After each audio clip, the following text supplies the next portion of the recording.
inyo mga kapatid. Buenos dias sa mga kapatid po nating Chabacano. Galaw-galaw na po mga kapatid. Huwag magpa-stress dahil more fresh lang ngayong Martes. Pero bago po yan, samahan nyo kami sa balitaan dito lang sa Anong Latest?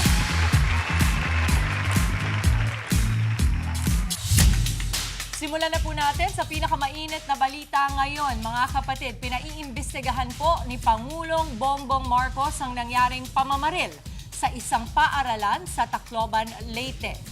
Nagresulta po yan sa pagkasawi ng 3 estudyante. Pinatitiyak ni Pangulong Marcos ang proteksyon at kaligtasan sa lahat ng lugar, lalong-lalo na po sa mga paaralan. Kasalukuyang nasa kustudiya ng mga pulis ang 2 estudyante na nasa likod po ng pamamaril.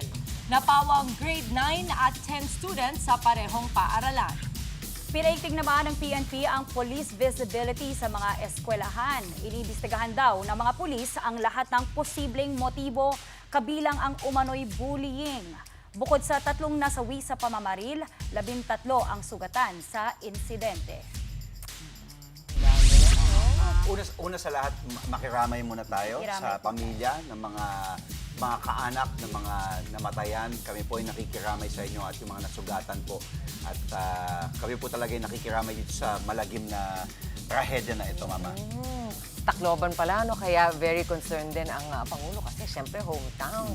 Ang nakabahala dito kasi sunod-sunod, no? Yun ang napapansin natin na talagang hindi lingid sa kaalaman natin na ito na nga, nagkaroon ng ganitong mga pangyayari. Ito lang last week, no? Days lang ang pagitan niyan. Yan, Meron oo. sa General Trias, Cavite. Dalawa saksakan, doon. Cavite City, nagkasaksakan Yes. also. And then this time, sa Tacloban, pamamaril. Sama na the rin natin month yung of panghahalay. June. Din, Yes. June lahat Oo. school. Siguro isa po sa ating mga tandaan is hindi Yes, Mama. natin binabalita lahat ng magagandang mangyayari, lahat ng mapayapang mga eskwelahan. Hindi natin binabalita 'yon. Binabalita natin itong mga these incidents na isolated for now pero natatakot lang tayo dahil napaparami na nga. Hindi naman ito kumbaga eksklusibo sa atin. At marami nagtatanong kung may kinalaman ba ito sa napapanood ng mga bata, sa kung ano yung naririnig nila at kung ano yung available sa kanila. Kasi ano yan ito ay mabigat sa magulang kasi mga bata ito. Siguro ang sa akin, ang unang-una niyong gagawin, kung meron tayong pwede paalala, pagmasdan ninyo ang mga bata. Kung meron kayo napapansin na parang ibabalisa sila or laging hindi something different sa pagkilos nila, pay attention at kausapin niyo yung bata. Kasi kung minsan doon, pwede niyong maagapan doon pa lang. Parang pagka medyo hindi sila nakakatulog or medyo mas irritable sila or tahimik, hindi katulad ng dati, nagsasarili, yung mga ganyan. Kakausapin niya kasi ito yung mga senyales na parang baka merong nangyayari sa loob nila na kailangan nilang ilabas. Yung mga bagay na gano'n. Parang simpleng kumusta ka sa anak mo. Very important Laking bagay yun. Ano? yun. So, ang usapin na ito ay sinasabi nga nila ay talagang malagim, marahas sa pangyayari. Pero maganda rin maiulat din natin o maitanong natin sa mga sarili natin kung ano ang epekto nito sa buong komunidad. Like sa guro, sa mga estudyante, sa mga magulang. And paano natin sila matutulungan. Diba? At the end of the day. And dito nga nagbubukas muli yung usapin tungkol dun sa Juvenile Justice Act. No? Hating-hati ang opinion ng mga tao na kinakailangan, babaan daw ngayon ng criminal liability dahil parami ng mga estudyante ngayon or mga kabataan ang nasasangkot sa krimen. Ang iba naman sinasabi nila, Mama Chicks at Mama Dims, diba na maigi dapat sa murang edad kung may pagkakamali, maituwid. Kaya restorative justice ang sinasabi nila. Okay. Kaya din talagang malagim, talagang hindi kaaya-aya tong balita na itong trahedya. Dahil sa ibang bansa, nabanggit mo ito, Mama, naalala ko nung ako din ay nung nasa Amerika, rampant to sa ibang bansa sa US. So, sinabi nga ni Senator Win Gatchalian na ito ay talagang titingnan nila, aaralin dahil hindi na pwedeng maulit ito sa kahit na anumang paaralan dito sa Pilipinas. Ako siguro bilang magulang, ang tanong ko dyan is paano to maiiwasan? Yun nga, nabanggit ni Mami Chiki kanina, is it because of the things they watch and consume? Siyempre, meron din tayo responsibilidad bilang magulang to guide them. Pero kasi hindi mo na sila matututukan minsan sa dami ng ginagawa. So, sino ba talagang kailangan, kumbaga, maging accountable sa mga ganitong sitwasyon? Kumbaga ano yan, perfect storm. Hindi naman isang bagay lang, nagkakasabay-sabay. May mga bata na dahil hindi stable ang family life, pagka nakakapanood ng mga ganyang klaseng material, mas ano sila, di ba, naapektuhan. So, ganun, parang halo-halo. Pag-uusapan pa natin to in the coming days for sure. So, pero ang isa lang siguro, tandaan natin, lahat may epekto yan kahit sa ating manonood. Kaya, tandaan natin na yun na nga, yung trauma, pwede yung sa kapapanood lang natin sa mga pangyayaring ganyan. Kaya bantayan din lang Okay, natin. samantala. Okay, sige, sa iba pa pong balita, mga kapatid, tutol po ang Senate Minority Bloc sakaling maging presiding officer si Senator Chis Escudero sa impeachment trial ni VP Sara. Ayon po kay Senator Robin Padilla, malinaw na nakasaad sa konstitusyon na ang Senate President ang dapat mag-preside sa impeachment court. Kaya dapat daw si Senate President Win Gatchalian ang maging presiding officer. Handa raw ang minorya na harangin ang anumang hakbang na magtatalaga ng ibang senador para maging presiding officer bukod kay Gatchalian. Naunang sinabi ni Senator Ping Lacson na nagkasundo ang mayorya na italaga bilang presiding officer si Escudero. Pero sabi ni Gatchalian, hindi pa ito pinal. I think kasi may importance din kung sino ang magpe-preside, no? Dahil yung mga line of questioning, kailan mag-overrule, Yeah, kailan tama ka dyan. ano. Kung papayagan bang buksan ng isang ebidensya. Dahil naging, naging topic yan before, di ba, Mama Chiki, dun sa impeachment ni Erap. Erap. Oo. So, pero yun nga, tama naman yun, nasa konstitusyon, Senate President, pero may resolution kasing ginawa ang Senado na po pwede silang mag-elect ng maaari nilang presiding officer. But we'll see. Yeah, actually, nung binabasa ko nga dyan, tinitignan ko, wala daw dun sa Philippine Constitution na yung Senate President must preside over the impeachment trial of the President. Dun sa 1987 Constitution, sa Article 9, Section 3, Paragraph 6, nakalagay na kapag yung Presidente po ang nasa trial, yung Chief Justice of the Supreme Court. In other cases, the Constitution does not specify naman kung, and it simply states the Senate President has the sole power to try and decide all cases of At impeachment. hindi rin Dun sa nakalagay Senate kung rules. kailangan na Correct. abogado. Wala din naman sinabing ganun. Kaya, Yes. we'll see what's going to Oo, happen. tingnan natin. Itong mga... Ito mga mahaba-habang July 6 tutukan na kasi. Yes, July 6 Lapit na yung na. impeachment. Oo, eto naman. Ito naman. Dahil ang ganda Good ng news to, para sa bagong mga gupit motorista. ni Andre, napansin Hindi, ko. no? Dahil bumaba yung presyo. Oo, eto, tama ka dyan. Tuesday, di ba? Para sa mga motorista, big time oil price rollback. Ang nag-aabang sa inyo ngayong Martes, maglalaro sa 3 piso hanggang sa 6 na piso ang bawas presyo sa gasolina. Bababa naman ng hanggang 11 pesos kada litro ang presyo ng diesel at kerosene. Ayon sa Department of Energy, nakabase ito sa galaw ng presyo sa world market nitong nakaraang linggo. Tungkol naman sa muling pagsasara ng Strait of Hormuz, hindi pa masabi ng ahensya kung ano ang magiging epekto nito sa presyo ng langis sa bansa. Pero nababahala na raw ang DOE dito. Nga Full tank na kayo. Oo. Habang mura. Uy, Di pero ba? maganda yun, 11 pesos. Malaki yun sa Oo diesel. This is the day. Oo, 3 to 6 ang. Hindi mo alam next Tandaan week. ha, dapat laging ganito, tama? Tuesday. Tuesday morning. After, mga 6 o'clock Yes. yan. Oo, Doon umaga. pa- Kaya makikita mo, pag magtataas ng presyo, pag mag-hike, Lunes ng gabi, mahaba ang pilahan sa mga gasolinahan. Nag-ready Sana na ba sila, pumatak ng madaling alas araw. 12, ganyan, 12 midnight? Hindi naman, Tuesday Mama. na Yung yun. alas 6 ng umaga. 6 ng, Pero kasi, 6 Mama, yung minsan nauubusan ng implementation. stock ng gasolina sa gabi. So, inuuna na ng mga motorista. So, ngayong araw po, pwede na po magpagasolina ang lahat ng mga motorista dahil nga po sa oil price rollback. Oras po natin, 5:40, ngayong Martes, June 23, matapos ang ilang trending update na yan, mga kapatid. Ito na po ang ilang pampabuena mano namin sa umaga. Ilang estudyante at grupo sa Parañaque National High School nagprotesta dahil sa pangahalay umano ng ilang guro. Paihi o iligal na pagbebenta ng diesel at petrolyo sa Navotas, Bestado. Yan ay iulat ni Kapitana Carol de Asa sa kanyang morning ronda. At good news pa rin ngayong Tuesday morning dahil ngayong umaga may malakihang oil price rollback. Tututukan niya ni Traffic dito Moni Lopez, live. At dahil it's Mar Fresh Morning, fresh dapat ang kakainin. Magkano na kaya ang presyohan ng gulay? Oh, Oh my! Alamin natin kay Laila sa kanyang palengke Larga. Alalahanin na ang dapat alalahanin, tapos sabayan pa ng pangmalakasang dance steps. Pampahappy sa umaga natin. Sayaw tayo sa Jay Sean hit na Do You Remember with Mama Chicky sa TikTok.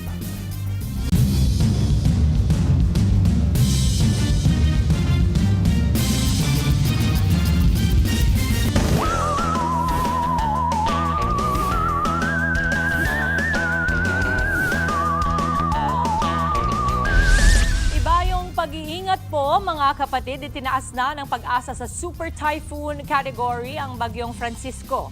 Ang epekto po ng bagyo, alamin natin mula sa ating resident meteorologist, Weather Tito Alvin Pura, na laging may panahon para sa iyo. Tito Alvin? Good morning, Mami Dims, at good morning mga kapatid. Ulat panahon na po tayo at balikan na natin itong bagyong Francisco na sumailalim sa tinatawag nating rapid intensification o biglaang paglakas ng isang bagyo kahapon at umabot na nga po yan sa Super Typhoon category ng Pag-asa. Ngayong umaga, napanatili po nito ang kanyang Super Typhoon category status na may taglay na lakas na hangin na nasa around 185 kilometers per hour malapit sa kanyang gitna at kung minsan may mga pagbugsok umabot sa 230 kilometers per hour. Ito po ay huling namata ng Pag-asa sa layong 420 kilometers east ng Aparea, Cagayan at patuloy pong kumikilos, pakanluran, hilagang kanluran sa bilis na 10 kilometers per hour. Pero sa kabutihang palad mga kapatid, ang kanyang pinakamalalakas na hangin malapit sa gitna ay hindi po sasayad sa atin at hindi po natin mararamdaman. Yung kanyang outer bands lamang at panglabas na kaulapan ang aabot po dito sa Northern Luzon, sa eastern section nito at sa extreme Northern Luzon. Maliban dyan, nagpapalakas din po ito ng habagat na nakaka-apekto at nagpapaulan sa malaking bahagi ng ating bansa. Maliban po dito sa bagyong Francisco, naging bagyo na rin yung low pressure area na binabantayan natin sa labas ng ating area of responsibility. Ito po ay nasa tropical depression category na ayon sa Pag-asa. May taglay na lakas na hangin na nasa 55 kilometers per hour malapit sa kanyang gitna at kung minsan may mga pagbugsong umabot sa 70 kilometers per hour at kumikilos, pakanluran, hilagang kanluran sa bilis na 20 kilometers per hour. Ito pong bagyo na ito ay hindi natin inaasahang maglandfall o makaapekto sa anumang bahagi ng ating bansa, pero meron po yung possibility pumasok sa ating area of responsibility, pero makikiraan lamang po yan dito sa kanto ng ating area of responsibility habang papalabas ang bagyong Francisco. Ito nga pong bagyong Francisco ay bumagal ang pagkilos dahil nagkakaroon na po yan ng pagbali o pag-recurve patungo dito sa southern portion ng Japan. Kadalasan yung ating mga bagyo kapag nagkakaroon ng interaksyon sa mga steering level o nagbabago ng direksyon ay bumabagal po yan. Magpapatuloy po yung mabagal ang pagkilos mula ngayon, Wednesday hanggang Thursday, hanggang makalabas na po yan sa ating area of responsibility sa darating Thursday. Habang kumikilis po yan dito sa eastern section ng extreme Northern Luzon, patuloy po ilang mag-e-enhance o magpapalakas ng ating habagat o southwest monsoon na siya naman magpapaulan dito po sa malaking bahagi ng ating bansa. Dahil po dito sa bagyong Francisco, yung kanyang outer bands at wind field ay nakaka-apekto na po dito po sa eastern section ng Northern Luzon at extreme Northern Luzon, kaya nakataas po ang tropical cyclone wind signal number 1 ng Pag-asa sa mga areas po ng Batanes, Babuyan Islands, Cagayan area at possible po dyan yung mga pabugso-bugso ng hangin natin dahil sa panglabas na hangin o dito po sa panglabas na kaulapan ng bagyong Francisco. Possible din po yung ating mga posibleng pag-ulan nga dyan po sa mga areas na yan. Meron tayong mga moderate at kuminsan heavy rain sa ilang bahagi ng Cagayan, lalong-lalo na po pag dumikit na ang bagyong Francisco dito po sa areas ng Babuyan, Calayan, kasama na po dyan ang extreme Northern Luzon. Samantalang yung ating habagat po, nagdadala po ng mga ulap na panahon at mga kalat-kalat na pag-ulan sa areas po ng Mindanao. Nabawasan na po yung epekto ng habagat sa Mindanao, pero dito po sa areas ng Zamboanga Peninsula at Northern Mindanao, apektado pa rin po yan ang ating habagat. Ganun din po ang malaking bahagi ng Visayas, lalong-lalo na sa Western Visayas. Possible din po yung ating kalat-kalat na pag-ulan sa Mimaropa, lalong-lalo na sa Occidental Mindoro. Maulap din po ang panahon natin sa malaking bahagi ng Bicol Region at kung minsan meron din po tayong mga pag-ulan dyan at thunderstorms. Sa Calabarzon, nadadagdagan na rin po yung ating mga kaulapan at tumataas na rin po yung ating tsansa ng mga pag-ulan at posible na rin po yung ating mga kalat-kalat na pag-ulan at thunderstorms, lalong-lalo na po sa areas ng Cavite at Batangas. Sa Metro Manila, magiging maulap po ang panahon natin ngayong araw na ito at mas madadagdagan pa po yan bukas at tumataas din po yung ating mga tsansa ng pag-ulan at mga posibleng thunderstorms. Kaya magandaan din po natin yan mga kapatid. Samantalang sa Central Luzon, increasing din po yung ating mga chances of rains habang umaakyat po ito pong bagyong Francisco. Samantalang dito po sa Ilocos Region, yung ating mga pag-ulan dyan ay magsisimula pa mula Wednesday papunta pong Thursday. Kaya mga kapatid, mag-ingat po tayo sa mga posibleng pag-ulan at mga epekto nito, lalong-lalo na po sa epekto ng habagat at doon sa direct effect nito pong bagyong Francisco. Sa Metro Manila nga, Ngayong araw na ito, mas kakaunti pa yung ating mga pagulan pero maulap na po yung ating mga panahon o yung ating panahon at kung minsan meron na po tayong mga kalat-kalat na pagulan at thunderstorms. At bukas, mas madadagdagan pa po yung ating tsansa ng pagulan. Kaya sa mga lalabas ng bahay, ugaliin po natin ang pagdadala ng payong o anumang pananggalang sa ulan. At yan muna ang latest sa ating lagay ng panahon. Muli ako po ang inyong weather, Tito Alvin, na lagi may panahon para sa inyo.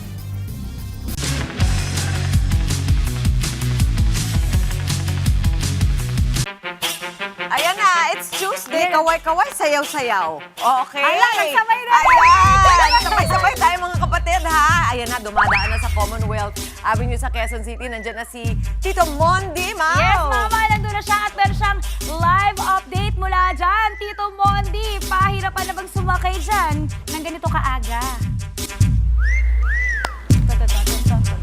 Ayan na, nakikisabay siya sa atin. Yes, Mami Chicken, Maui, nako kung pahirapang mag-recruit ng sasayo dito sa Regalado Commonwealth Overpass. O, kasama natin sila Mami dito. Eto na, Team Commute na! Inaantok-antok ba? Kaway-kaway, sabay. Practice na 1, 2, 3, go, sir. Di ba? Up, sabay ba? Abante, abante, abante. Kaliwa, kaliwa, kaliwa. Ayan, nakarecruit tayo. Eto na, nandito tayo sa may pagitan ng Fairview at Commonwealth Corner Pearl Drive. Marami po salamat. Happy po ba kayo? Anong pangalan mo natin? Jenny po. Jenny, kayo ma'am, ano pangalan niyo po? Maraming salamat po. Magandang umaga. Di ba, dumana po sila. Ma'am, ingat po kayo. Okay. Eto na, quick traffic update tayo. Ito, pakikita natin. Sinabi naman ni Maui kung pahirap pa rin sakay. Doon sa mga estudyante kanina na dito, Maui, talagang mga nakaabang sila. Lalo na dito sa nakikita sa screen. Ito yung mga estudyante ng Lagro High School, pati na rin ng mga West Fairview High School. So ngayon, makita nyo, mga nakasakay na sila. Oh, di ba? Wala nang ano. At dito napakaluwag na po dito sa Baguio, di ba? So, kanina, pailan nila mararamdaman mo yung volume ng mga sasakyan tapos bumabagal yung traffic. Tapos makita ito, maluwag. Tapos maya-maya, bulto din yung mga sasakyan na dadaan dito. Isa sa mga dahilan nga dito, nag-aabang yung mga pasero natin, yung mga estudyante, yung mga papasok na kanya-kanyang trabaho. Ito makikita nyo, ito yung mga jeep na dumadaan sa Maligaya Daan, Western Fairview, Bagong Silang, sa FEU Dahlia, sa Lagro Loob at sa Hilltop. Ayan. Di ba? Tapos kanina dito, Mami Chicken, Maui, may libreng sakay pala na dumadaan dito mula sa PCSO. Very good yun, very good. Kita nyo naman, napakabilis po ng usad ng mga sasakyan dito at wala pang nakikitang congestion sa kasalukuyan. Kaya naman tuloy-tuloy po ang biyahe. Dito naman sa kabila.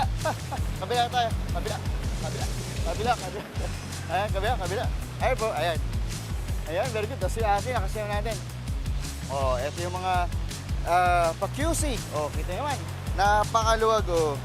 Diba? Kaya nga lang, may ilan tayong mga kapatid na nag-aabang po kasi ito yung mga babiyahe na papuntang Cubao, Kalayaan, Alimol, Pilcoa. Tapos dito rin yung mga bus na pa Pilcoa, Litex, Centris, Quiapo, Loton, Pitex, MOA, Bendia, TAF.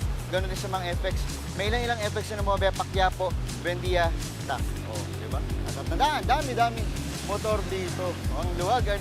At ito na nga, coding po natin dito dahil it's Tuesday, 3 at 4. Kaya po, wag magkambal-palaka. Iba natin kapatid, di ba? Mayroong nagpapalit na. Wag nyo pong gagawin yan. Again, ang coding po natin, 3 at 4. Yan mo natin live update dito sa Regalado Commonwealth Overpass. Balik sa inyo. Mami Chicken, Maui, magre-recruit pa tayo ng dancer.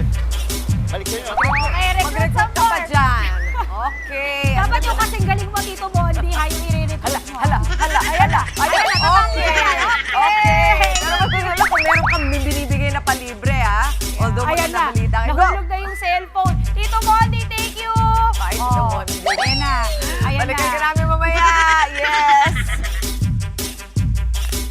Sa aming pong pagbabalik, oras ng biyahe sa LRT2, lilimitahan sa Huwebes dahil sa mga aayusing relays. Update naman sa impeachment ni VP Sara Duterte, pangongopya umano ng testigo ng defense team, kinwestiyon ng House prosecutors. At pilot episode ng Sigabo, puno ng umaatikabong aksyon at kilig. Marami pa tayong baon para sa mas siksik na umaga, kaya tutok lang po sa inyong paboritong morning kasalo. Ito ang... Good morning, kapatid!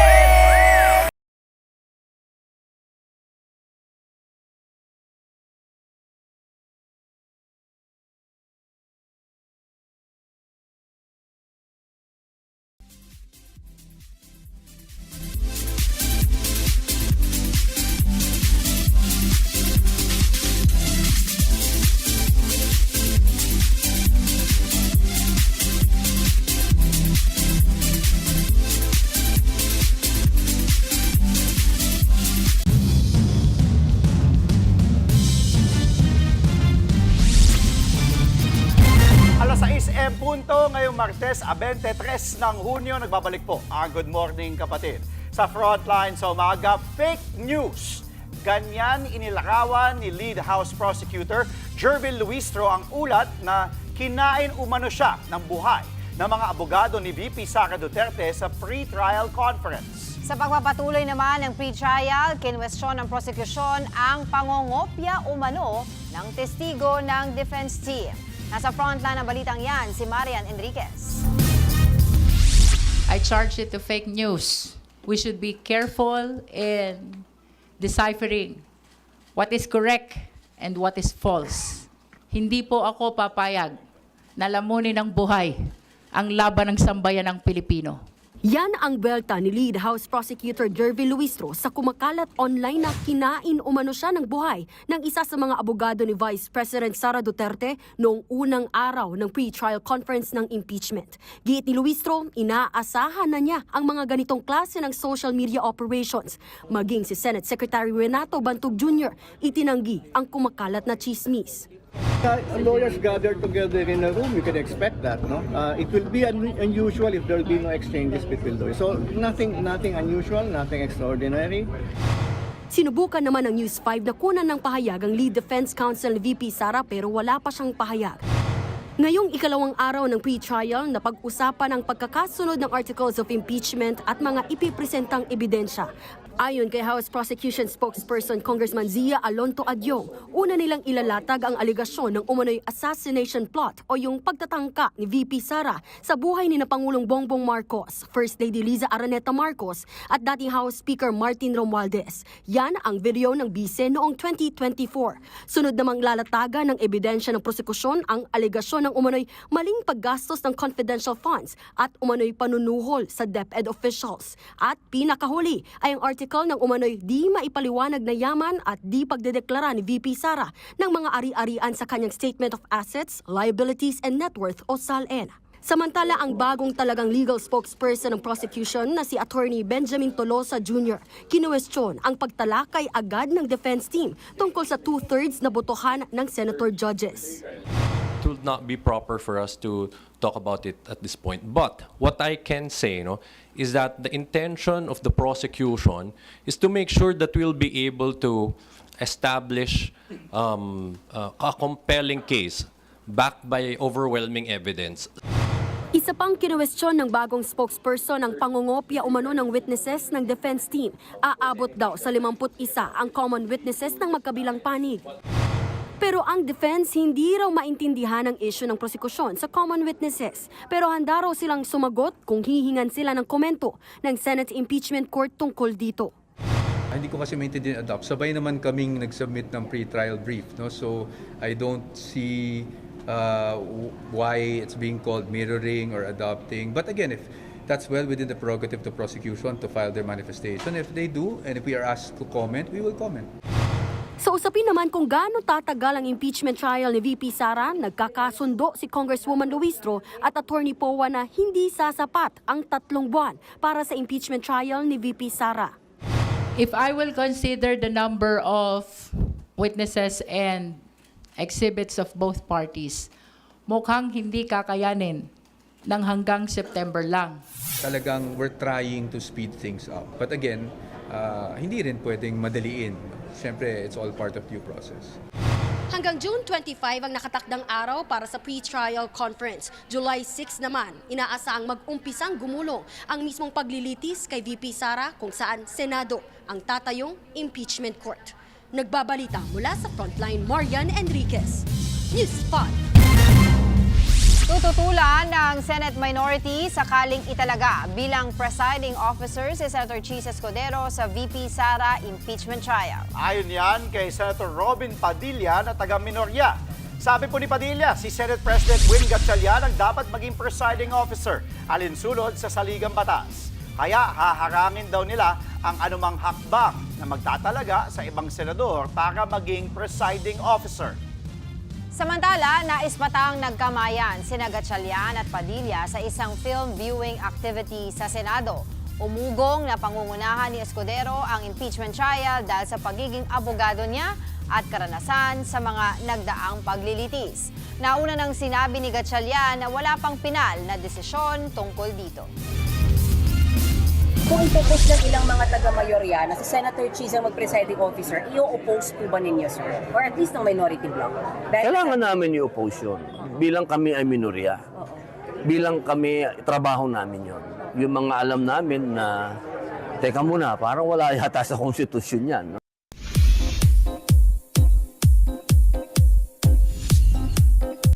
Unang gabi pa lang pero umaatikabol agad ang bawat eksena sa biggest teleserye ngayon na Sigabo.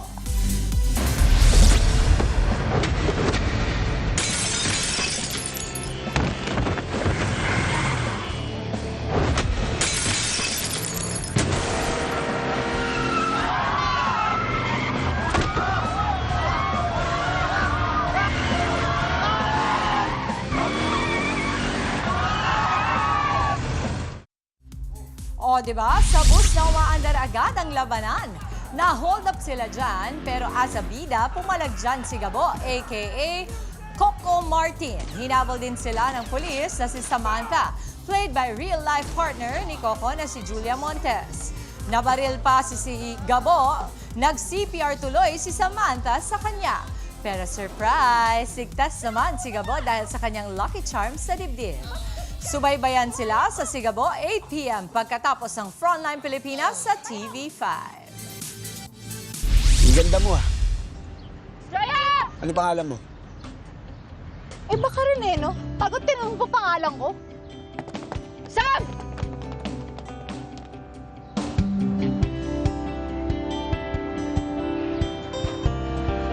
Paano?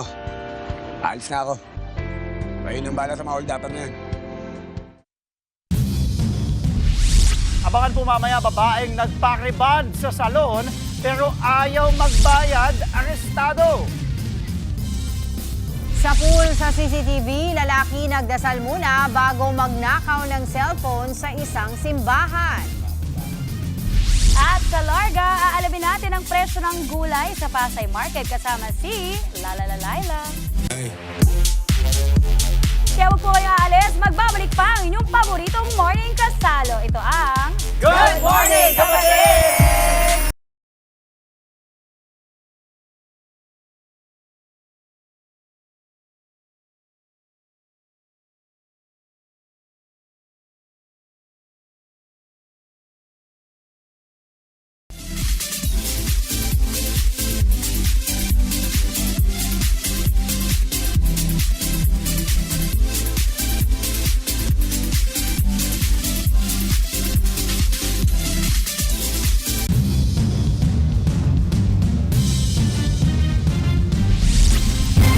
Mabalik po ang Frontline sa umaga sa Good Morning Kapatid. Pati simbahan, hindi pinatawad ng isang kawatan sa Batangas. Sa pool sa CCTV, ang pagtangay ng isang lalaki sa cellphone habang nasa loob ng simbahan. Makikita sa video ang paglalakad ng mga lalaki palabas ng simbahan. Ang isa sa kanila napansin ng cellphone na naiwan sa isa sa mga upuan. Nag-sign of the cross siya, yumuko at saka kinuha ang cellphone. Kwento ng may-ari ng cellphone, huli na nang mapansin niyang naiwan ang kanyang cellphone matapos magdasal. Patuloy na pinaghahanap ng mga pulis ang kawatan. Sa kulungan ang bagsak ng isang babaeng nagpa-rebond sa isang salon sa Tondo, Maynila. Ayaw po kasi niyang magbayad para sa pinagawang hair treatment. Umabot sa 3,500 pesos ang bill na ayaw umanong bayaran ng suspect. Agad namang humingi ng tulong ang management ng salon sa security ng mall. Dito na, hinuli ang babaeng nagpakebad at tinurn over sa mga pulis. Wala pang payag ang suspect kung bakit ayaw niyang magbayad. Nahaharap siya sa reklamong estafa.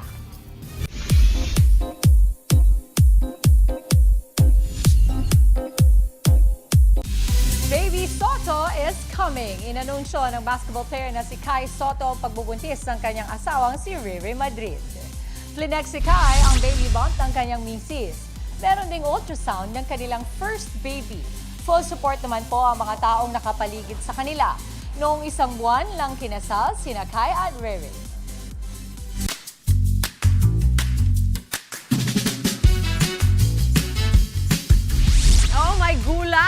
nako, sa mga mahilig sa gulay dyan. Yes, Mama. Ikaw na ikaw yan. Pero ito, bad news. May konti daw pagtaas ng presyo ngayong linggo. Baka naman konti. Baka konti lang, Mama Chika, alamin natin. Pero epekto nga raw yan ng pabago-bagong panahon. Alamin natin ang presyohan ng gulay sa Pasay City Public Market. Kasama si Laila. Laila, magkano na ba ang mga gulay dyan? Tumaas ba? Oh, cute! Nakating na siya ngayon. Mami Chiki! Good morning! Chun-Li! Charing! Gusto niyo ba yung intergalactic kong yung aking intergalactic na hairdo? Yes, Parang ang sarap Princess ding Leia. lagyan ng ganito, di ba? Bagay. Ay, naku, masarap talaga kumain ng gulay. Yun nga lang, ang medyo Princess Leila. Charing! Yun nga lang, Mami Chiki and Maui, nagkaroon tayo ng bahagyang pagtaas sa presyo ng ating mga gulay. Mamaya, ikikwento natin kung bakit. Alam nyo, sabi nila medyo matumal ang bentahan ng gulay dito sa Pasay Public Market, pero kahit pa paano, ayan, nakikita naman natin na may mga bumibili, okay? Rundown muna tayo, upland vegetables po muna tayo, mga galing ng Benguet. Ang repolyo, nagkakahalaga yan ng 100 pesos kada kilo. Ang cauliflower naman ay 200 pesos kada kilo. Pagdating sa broccoli, 220 pesos kada kilo yan. Ang carrot ay 120 pesos kada kilo. Ang ampalaya, nako, kung nabibitiran talaga kayo sa pagtaas ng presyo ng gulay, 120 pesos po yan kada kilo. Ang sayote ay 70 pesos kada kilo. At kung bet nyo naman, ang talong, pwede magtorta dahil 100 pesos yan kada kilo. Ang patatas, 120 kada kilo. At ang sibuyas at bawang, kung magigisa tayo ngayong araw, 120 pesos sa sibuyas kada kilo at 160 pesos naman kada kilo sa bawang. Okay, ang ating kamatis, nagkakahalaga yan ng 80 pesos kada kilo. Sa mga gustong magkalamansi juice, 120 pesos po yan kada kilo. Ang labanos, na mas maputi pa sa akin. Ayan, 120 pesos kada kilo yan. At ang siling labuyo, 160 pesos kada kilo. Okay, ano ba ang mga dahilan ng pagtaas ng presyo ng ating mga gulay? May kinalaman pa rin sa init ng panahon. Alam naman natin, mga kapatid, mga kamisis, hindi ba? Kapag mainit ang panahon, ang mga dahon-dahon, gaya ng, ayan, dahon ng sili, dahon ng ampalaya, mas madali po yang malanta. Alam nyo kanina yung mga dahon ng malunggay, nakita ko nilalagyan pa nila ng crushed ice para lang mas maging fresh, o hindi ba? Of course, mataas din ang presyo sa ating logistics, mga kapatid. Ibig sabihin, yung crudo pa rin, syempre yung cargo mo paparating dito sa Maynila, tapos may mga middlemen pa. Yan ang isa sa mga dahilan kung bakit mataas ang presyo ng mga gulay dito. O, kausapin naman natin si Sir Edmond Sedigo, isa sa mga nagtitinda dito sa ating Pasay Public Market. Kamusta naman, sir, ang bentahan? Okay naman, medyo matumal. Medyo matumal. Ang ganda ng buhok mo. Parehas kami ng hairstyle. Siyaw! Come on, kuya! Ay, ayaw, nahiya. Anyways, kuya, medyo matumal. Magkano ba ang tinaas ng presyo ng mga gulay?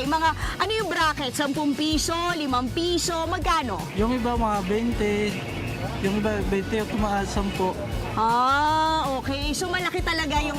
Tulad ng kamatis, 20 yung tinaas. Kasi mabilis malanta ang kamatis, kaya siguro ganon, no, kuya? Siguro. So paano style mo niyan kapag kaganyan? Para hindi kayo mabulukan, anong style mo?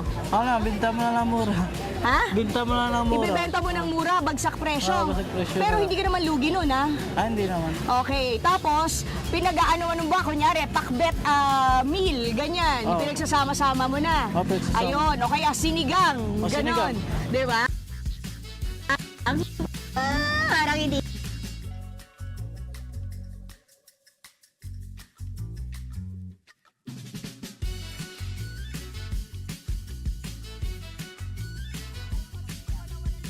Dahil tumaas yung presyo ng gulay. Umabot hanggang Protesta. studio, nagprotesta yung mga buyers. Pero mamaya, mama, babalikan natin sila. Kasi mamonitor pa natin ang mga presyo dyan. Kaya hindahan nyo na yung mga lapis at papel. Lilistahin nyo kung ano yung tumaas at bumaba. Babalikan ka namin mamaya. Laila. Sa aming pong pagbabalik, bagong silang na sanggol pinatay ng sariling ina sa Digos City.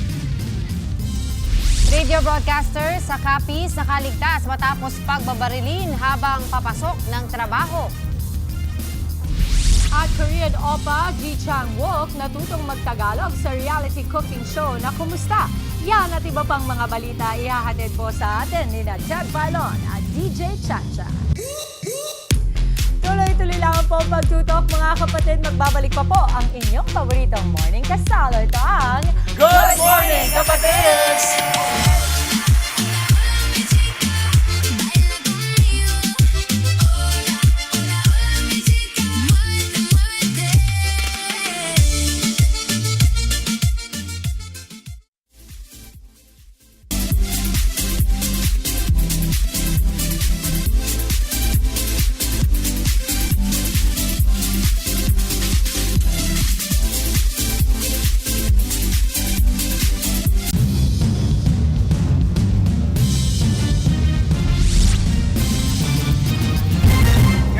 Inaasahang sisipot si dating Ateneo head coach Tab Baldwin sa NBI kaugnay ng investigasyon sa pagkamatay ni Rene Baterbonia at Divine Adiling.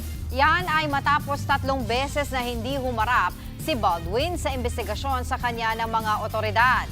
Hindi nagbigay ng dahilan si Baldwin pero hiniling ng kanyang kampo na muling ipagpaliban ang imbitasyon sa kanya. Ngayong araw daw tiyak nahaharap ang dating coach. Ibiniyahe naman na pa-Nigeria ang mga labi ni Divine Adili. May ilang kinatawan ng Ateneo de Manila University na kasama sa pagbiyahe ng labi. Binisita ni Pangulong Bongbong Marcos ang ilang proyekto sa probinsya ng Cebu. Isa na po dyan ang flood control project sa Mananga River sa Talisay City. Ayon sa Pangulo, naasikaso na raw ang pag-relocate sa mga nakatira sa ilalim ng tulay kung saan din nakapwesto ang proyekto. Ilang residente rin ang nawalan ng bahay matapos itong anurin sa kasagsagan ng Bagyong Tino noong nakaraang taon. Bukod po sa flood control project, may river widening din sa naturang ilog. Meron na tayong plano para maglagay ng dam sa taas. Dito sa Mananga River is a 70 meter dam. At ito ay ilalagay na namin, nasa NEP na. Patuloy lang ang ginagawa natin para hindi na maulit yung napakalaking perwisyo nung pagdaan ng bagyo, ng Tino. Samantala, pinuntahan din ng Pangulo ang Metro Expressway sa Naga City na isa sa pinakamalaking road projects ng DPWH sa probinsya. Binisita niya rin ang Walang Gutom Kitchen sa Cebu City na namamahagi ng masustansyang pagkain sa mga vulnerable sector. Paalala naman po sa mga taga San Juan City, pati na rin sa mga mapapadaan sa kanilang lugar bukas. Muling lilimitahan ang basaan sa itinalagang lugar para sa Wata Wata Festival. Ipatutupad ito para masiguro ang kaligtasan at kaayusan ng pagdiriwang. Bukas, magsisimula ang tradisyonal na basaan mula alas 7 ng umaga hanggang alas 2 ng hapon sa kahabaan ng Pinaglabanan Street sa itinalagang basaan zone. Ang mga lalabag, pagbumultahin ng 5,000 piso at maaaring makulong ng hanggang 10 araw. Isasara rin ang Pinaglabanan Street simula po mamayang alas 3 ng hapon hanggang alas 7 ng gabi. Sa Miyerkules naman, isasara rin ito at ang mga kalapit na kalsada para sa basaan. Ipatutupad din ang liquor ban sa San Juan bukas, June 24. Ang Wata Wata Festival po ay taunang pista sa San Juan City bilang pagdiriwang sa kapistahan ni St. John the Baptist.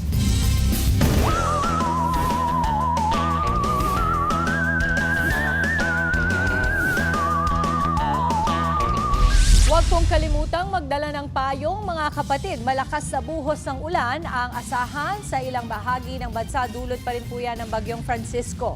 Saan ang mga lugar na ito? Alamin po natin mula sa ating resident meteorologist, ang ating weather, Tito Alvin Pura, na laging may panahon para sa iyo. Tito Alvin? Good morning, Mami Dims, at good morning mga kapatid. Ulat panahon na po muli tayo. Yung ating bagyong si Francisco ay hindi natin nga inaasahan maglandfall, pero sasabit yung kanyang panglabas na kaulapan sa ilang bahagi ng ating bansa at nagpapatuloy pa rin po magpaulan ng ating habagat o southwest monsoon sa ilang bahagi nating bansa.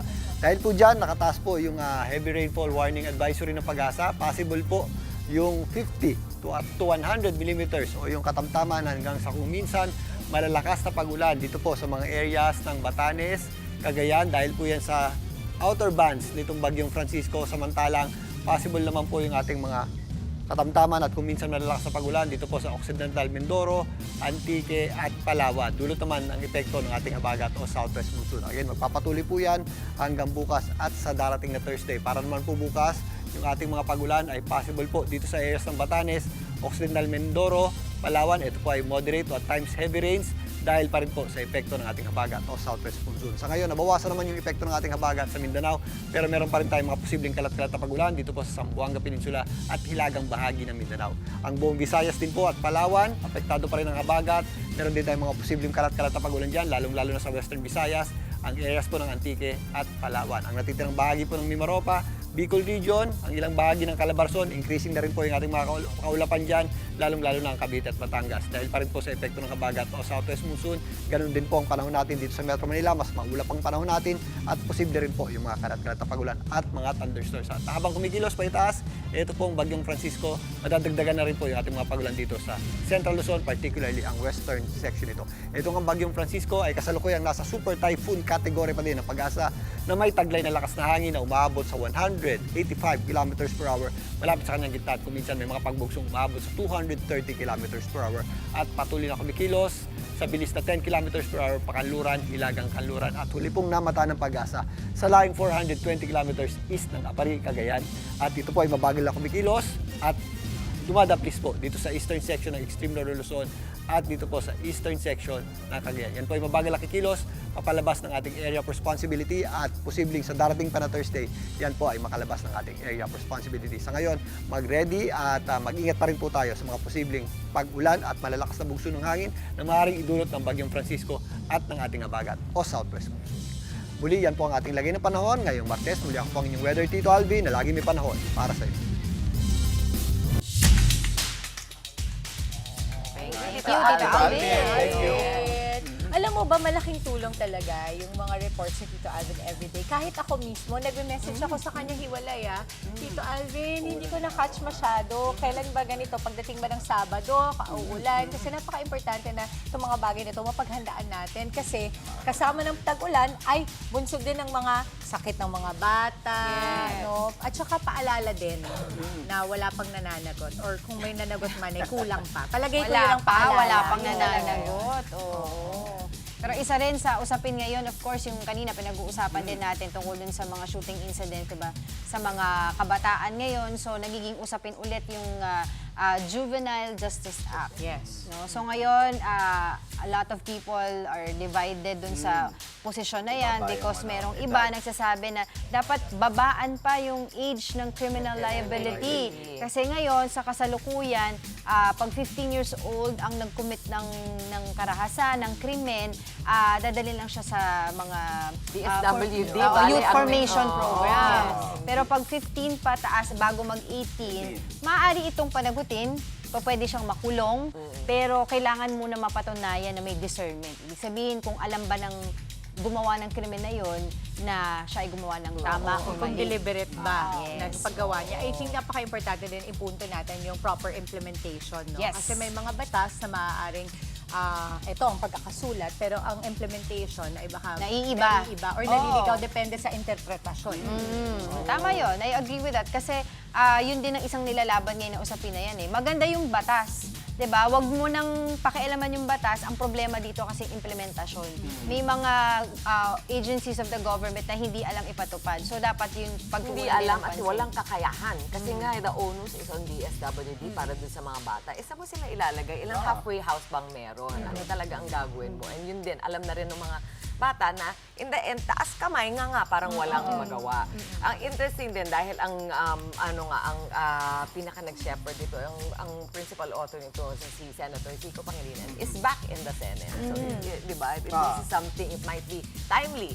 Nandito na because meron namang reason talagang tignan uli at amyendahan. Baka pwedeng siya rin yung manguna dyan at he becomes a big part of the May gusto rin ako, kanina pinag-usapan namin ni Angela, no? Tinatanong ko nga, kasi di ba yung parental controls sa mga streaming platforms. Gadgets. Paano mas paitingin? Yung paano ba natin mas Ako kasi bilang magulang, Dre, parang minsan hindi mo din talaga mapigilan at makontrol. Sa totoo, lumabas sa kipag-usap, ibang telepono ang gamit. So ano bang kailangan talagang buuin sa pag-iisip at pagkatao ng mga bata na importanteng ma-integrate sa mga pagkatao nila para kahit anong pang makita nila ay kakayanin ng kanilang pag-iisip At alam nila yung tama at mali. Oo. Pero syempre mahabang usapin pa yan. Pero ito po, makikipagbalitaan pa tayo kasama sina Manong Ted at DJ Chacha.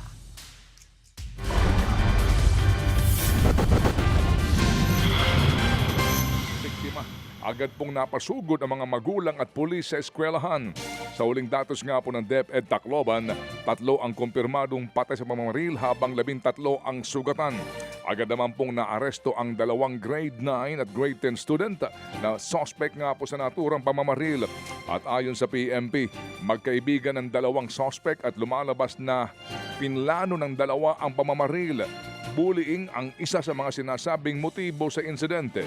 Lumalabas din po sa investigasyon na pagmamay-ari ng pulis ang isa sa mga baril na ginamit ng mga suspect, habang ang isa pang baril ay nakarehistro po naman sa isang security agency sa Cebu. Suma total aabot sa 40 basyo ng bala ang na-recover sa crime scene.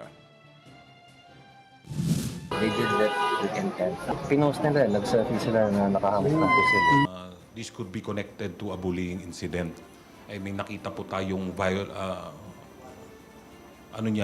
mga pinost na violent videos, mga pertaining to guns, video of him firing a gun. So ito ay very obviously red flags. Yan po ang sunurang tinig ni Tacloban City Vice Mayor Raymond Romualdez at PNP spokesperson Police Colonel Alan Ray Co.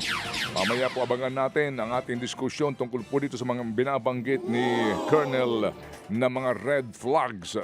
Samantala sa kaugnay na balita, iminungkahi ni Senator Robin Hood Padilla na ibabanga sa 10 taong gulang ang age of criminal liability o ang edad kung kailan maaaring mapanagot sa krimen ang mga kabataan. Ayon kay Padilla, panahon na nga para amyendahan ang batas dahil dumadami daw ang mga kaso ng krimen kung saan pabata ng pabata ang mga suspek. Ang PNP naman na DepEd nababahala na rin sa sunod-sunod na kaso ng karahasan sa kanilang eskwelahan.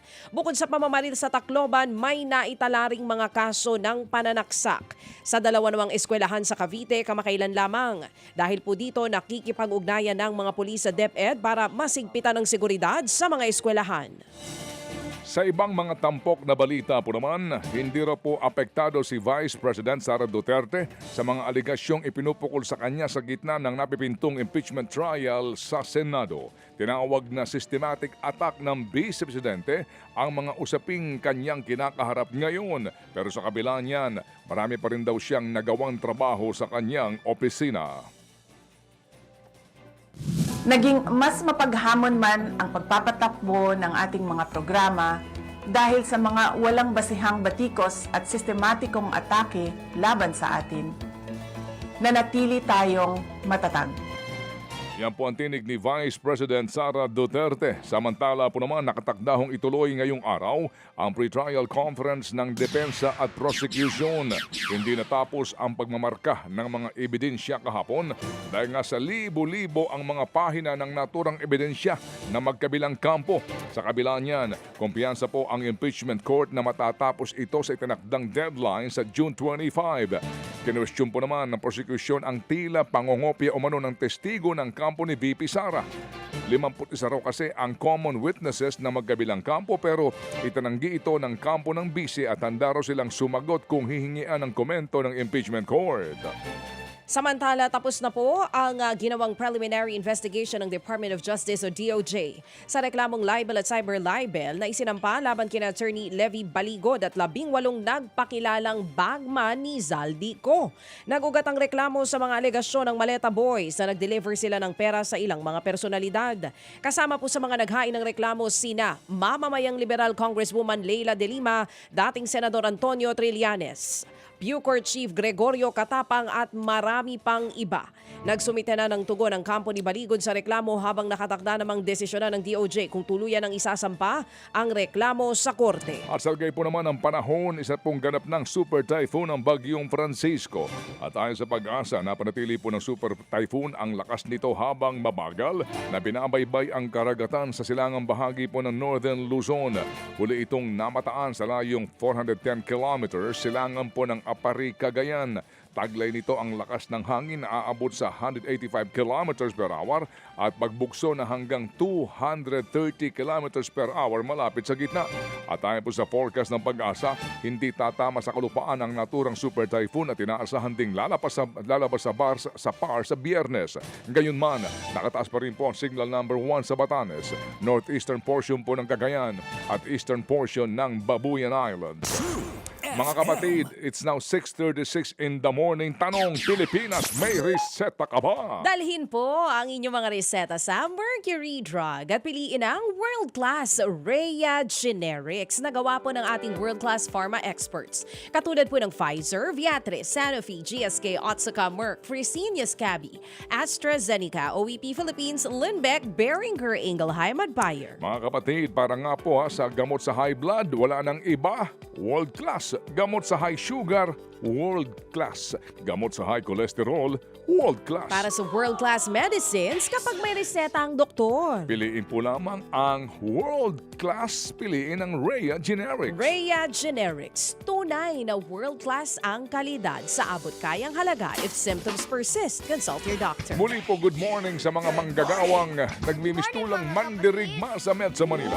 Magbati po sa inyo mula sa world class Rhea Generics. Mga balita po sa lalawigan, susunod na.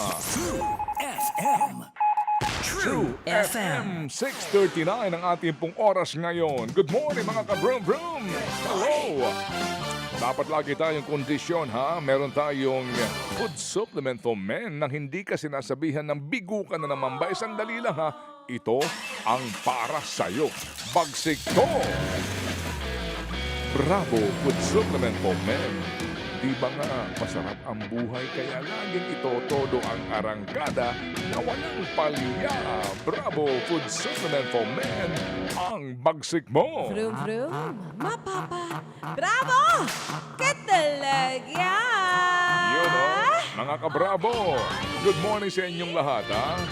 Lagi tayong kondisyon nang sa ganon tayo ay laging one click at lagi tayong ready. Ang Bravo ay mabibili sa Mercury Drug sa Watson, 7-Eleven and other leading drug stores. Pero mahalagang paalala, ang Bravo hindi gamot at di dapat gamiting panggamot sa anumang uri ng sakit. At ngayon sa mga balita po naman sa lalawigan.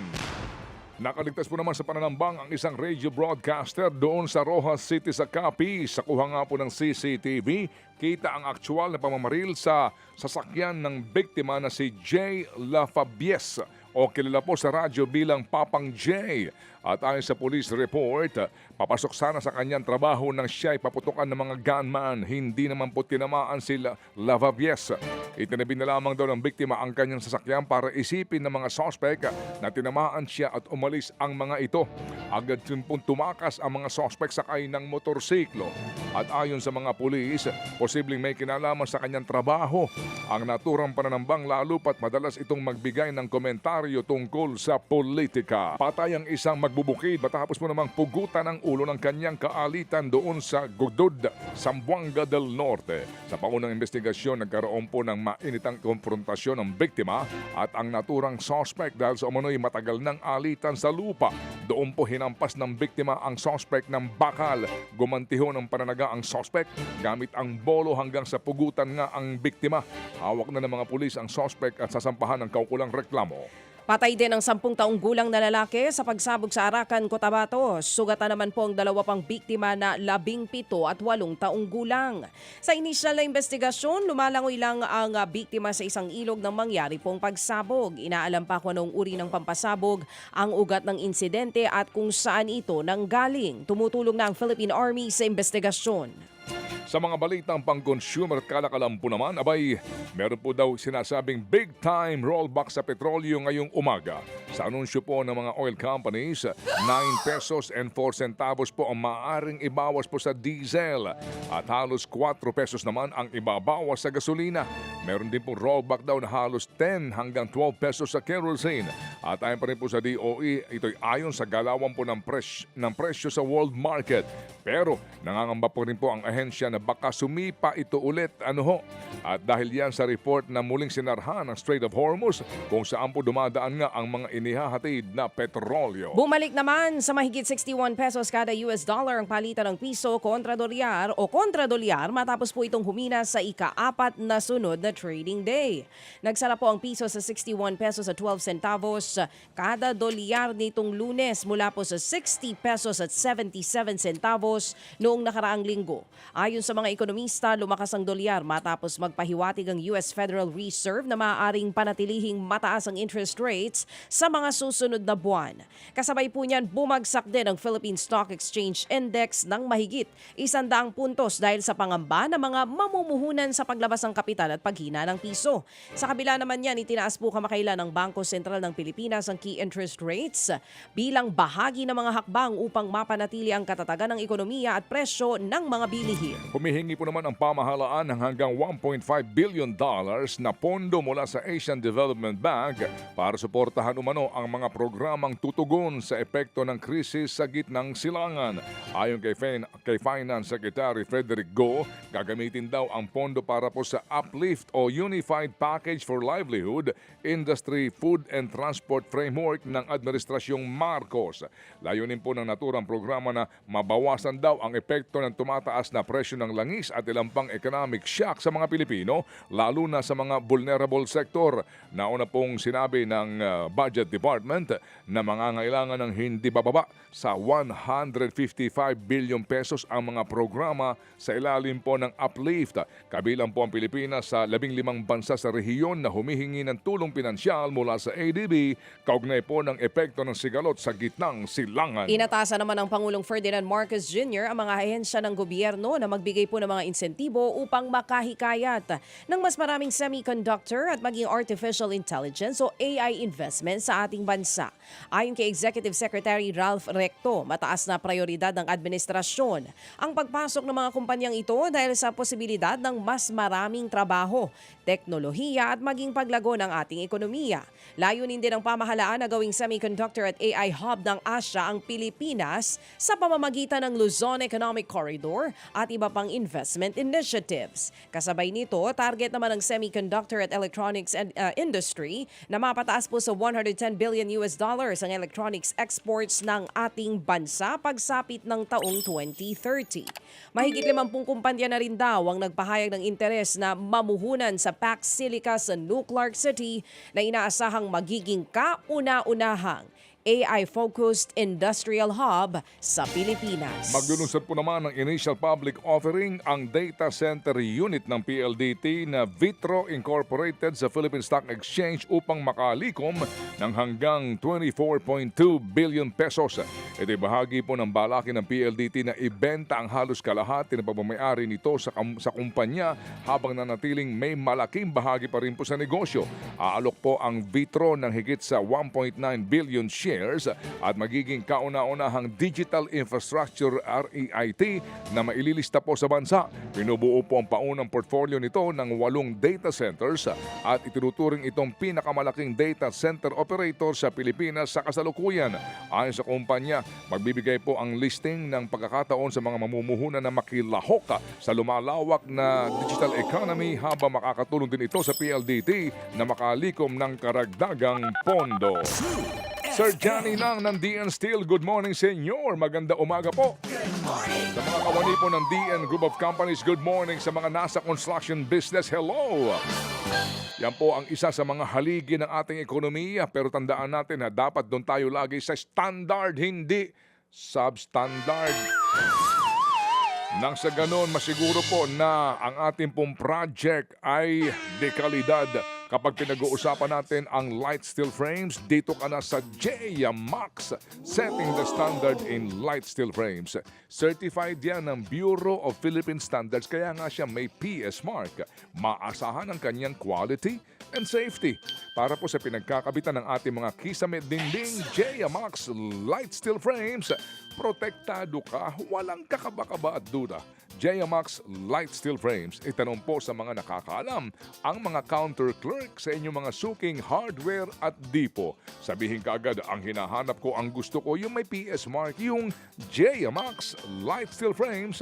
Available po yan sa Isulan ECT Construction and General Merchandise Incorporated. Doon po naman sa Isulan Sultan Kudarat. Ayun, Isulan ECT Construction and General Merchandise Incorporated, Isulan Sultan Kudarat. At sa Marbel Dynamic Builder sa Coronadal City, doon naman sa South Cotabato. Ayun, Marbel Dynamic Builders, dyan po sa Coronadal City, South Cotabato. At ang Jaya Max ay available din in all leading depot and hardware stores nationwide. Mabuhay! Ngayon, sa mga balita po naman sa Ibayong Dagat. Kinumpirma po ni US Vice President J.D. Vance na patuloy nga pong positibong resulta ng negosasyon sa pagitan po yan ng Amerika at ng Iran. Sinabi po yan ng bise sa gitna ng pulong nito sa matataas na opisyales ng Tehran sa Switzerland.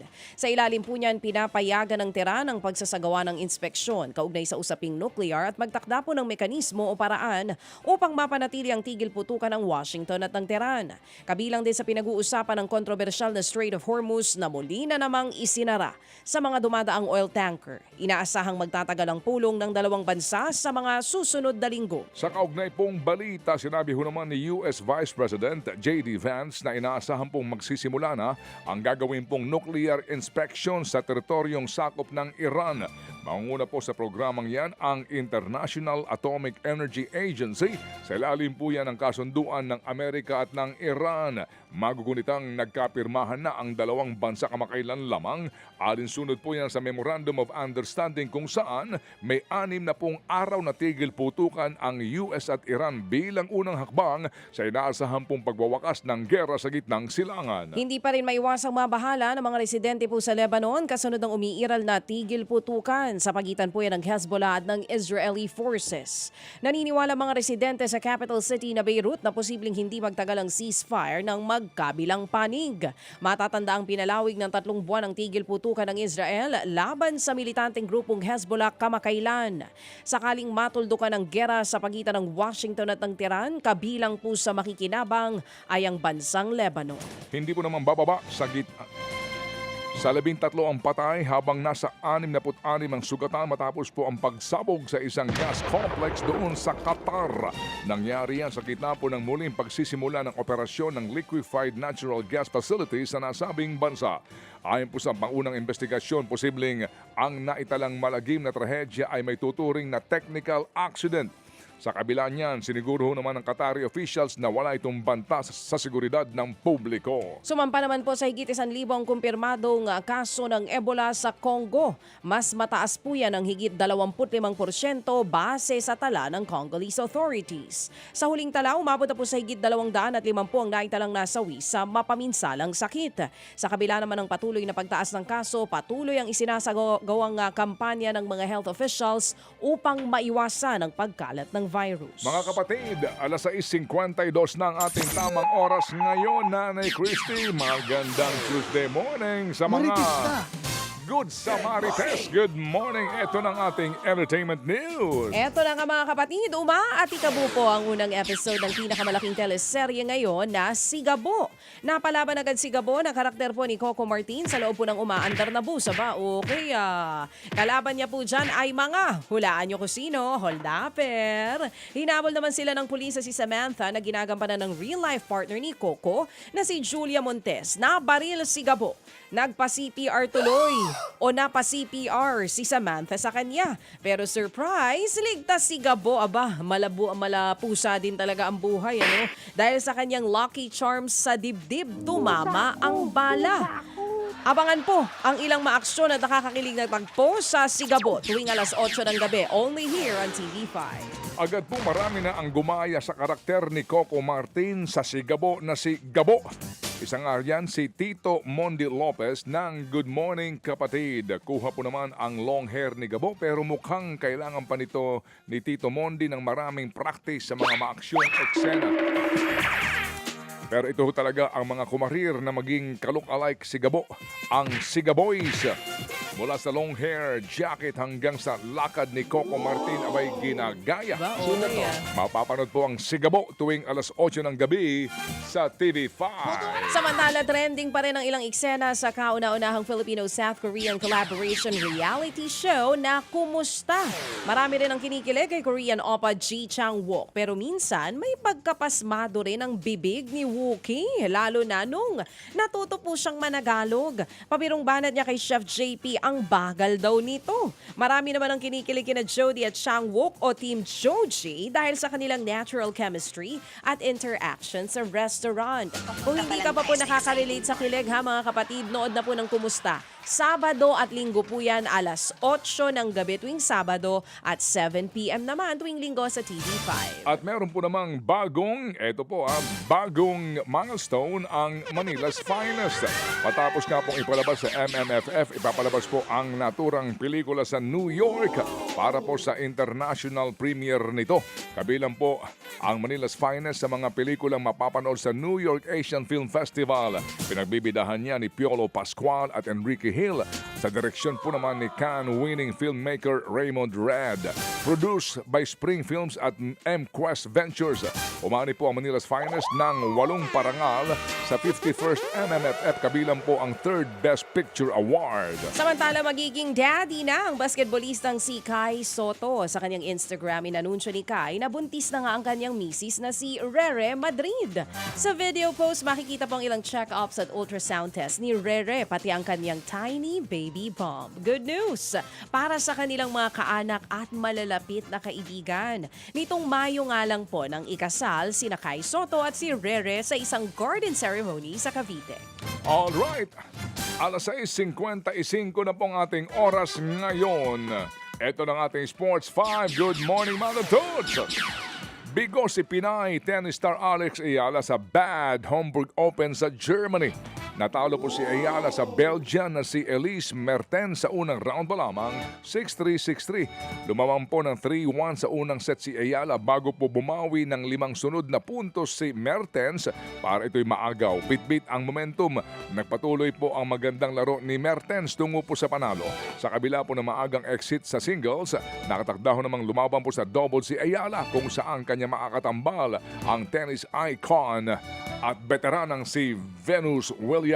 Bago po yan, si Alex Ayala ang naging kauna-unahang Pilipinang napasama sa seeding ng isang Grand Slam. Inaasahang at least number 29 seed siya sa Wimbledon na mangyayari po sa katapusan ng Hunyo. Kasunod dito ng naging semifinal run ni Alex Ayala sa Berlin Open kung saan ilang top players ang kanyang tinalo. Kasabay po niyan umakyat sa number 30 ang world rankings ni Alex. Mas mataas yan ang 5 sa pwesto niya noong isang linggo at mas mababa ng isa sa career high na world number 29.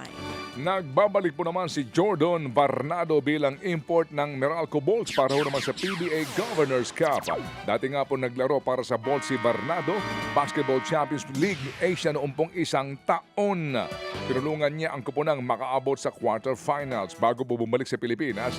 Naglaro po naman sa Israeli Basketball Premier League si Varnado. Nagtapos sa semifinals ang kampanya ng Meralco noong pong Commissioners Cup patapos nga pong talunin ng sister team na TNT Tropang 5G. Iiwan na ni Faida Bacangke ang FEU Lady Tamaraws para po maglaro sa France. Pumirma ng kontrata si Bacangke sa Van de Vra Nancy Volleyball. May isa pa sanang playing year sa FEU ang Tubong Congo. Dahil po dyan natapos na ang kanyang karera sa UAAP matapos nga pong 3 taon. Nakuha ng Lady Tamaraws ang ika-5 pwesto sa Season 88 Women's Volleyball Tournament. Kampiyon po naman ang Shinjuku Givers ng Japan sa kauna-unahang Cebu Hustle 3x3 Tournament. Tinalo po nila ang Pinoy Team Euratex Dream Team sa Finals 21-8. Sinamantala po naman ng Shinjuku ang kawalan po ni Angel Surada na nagtamo ng kanyang ankle injury. Hindi natalo sa 5 laro ang Givers kasama po ang knockout playoff. Hiniram po naman ng most valuable player si Esther Ibe ng Shinjuku. Ginanap po ang torneo sa SM Seaside sa lungsod ng Cebu. Good morning kay Coach Norman Black at sa kanyang misis, si Ma'am Carmen. Good morning Good morning, and thank you Coach for Norman. watching. Araw-araw daw po nanonood sa atin yan. Ngayon nga po, iganap ng 3 more minutes before 7 o'clock. Pero kami po'y tapos na sa ating unang bugso ng ating mga tampok na balita, baby girl. Uy. Paalam ka na sa ating mga viewers sa TV5. Tama, dahil nga po hanggang alas 7 lang kami ng morning dito sa TV5. Pero bago tayo magpaalam, ang oras muna na 6:58, hatid po yan sa ating lahat ng Ulta Bio. Ang Postbiotic Immunity Food Supplement with Lactococcus lactostrain plasma na galing sa Japan. Panlaban po yan sa puyat, pagod at stress. Mabibili sa Lazada. Meron din po sa lahat ng Mercury drugstores nationwide, sa TikTok, sa Shopee, at maging sa kanilang website, www.ultabio.shop. Pwede rin po sa 0931-033-2871. At available na po ang Ulta Bio Trial Pack sa lahat po ng Mercury drugstores nationwide. Sa atin nga pong mga kapatid dito sa TV5, hanggang 10 in the morning pa po kami ni Manong Ted, ha? Pwede po kayo manood sa Signal TV Channel 101PH. Channel 19, yan po ang ating True FM TV, at higit sa lahat, nasa radyo po tayo Monday to Friday, 6 to 10 in the morning sa Metro at Mega Manila sa 105.9 True FM. Dito pa rin po kami mga kapatid, laging true sa inyo kapatid. So paano mga kapatid sa GMK? See you all tomorrow, bukas Wednesday na. And thank you again.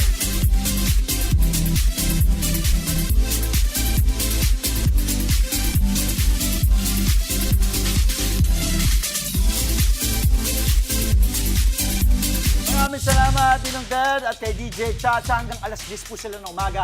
Makapakinggan sa True FM 105.9. Alas 7, punto po oras natin. Ito pa, ang ilang pa natin mga mainit na balita at paandar ngayong umaga sa Good Morning Kapatid. Mga mag-aaral at guro na apektado ng pamamaril sa Tacloban sumasailalim na sa psychological support ng DSWD. Iba pang update kaugnay ng insidente, ihahatid po namin. Pagpapaihi o ilegal na bentahan ng diesel sa Navotas na Bisto. Ang buong ulat dyan, iahatid ni Kapitana Carol de Asa sa kanyang Morning Ronda. Kasunod ng malakihang rollback sa presyo ng petrolyo ngayong araw, pupulsuhan ni Traffic Tito Mondi Lopez ang ating mga kapatid na super. Sapat na ba ang rollback na yan para sa kanilang kita? Alamin. Agarang tulong hatid ng PhilHealth sa mga pasyente sa outpatient emergency. Paano nga ba magagamit? Alamin po sa Public Service po. Pampa-fresh kayong Mar-Fresh Morning. Sayawan natin to the tune of Jay-Sean hit na Do You Remember? Kasama syempre si Mami Checky sa TikTok. Marami pa tayo good vibes this morning. Kasama pa rin ang inyong fave morning kasalo ang Good Morning Kapatid!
Nananatili po sa kustodiya ng mga pulis ang dalawang estudyanteng nasa likod na pamamaril sa paaralan sa Tacloban City.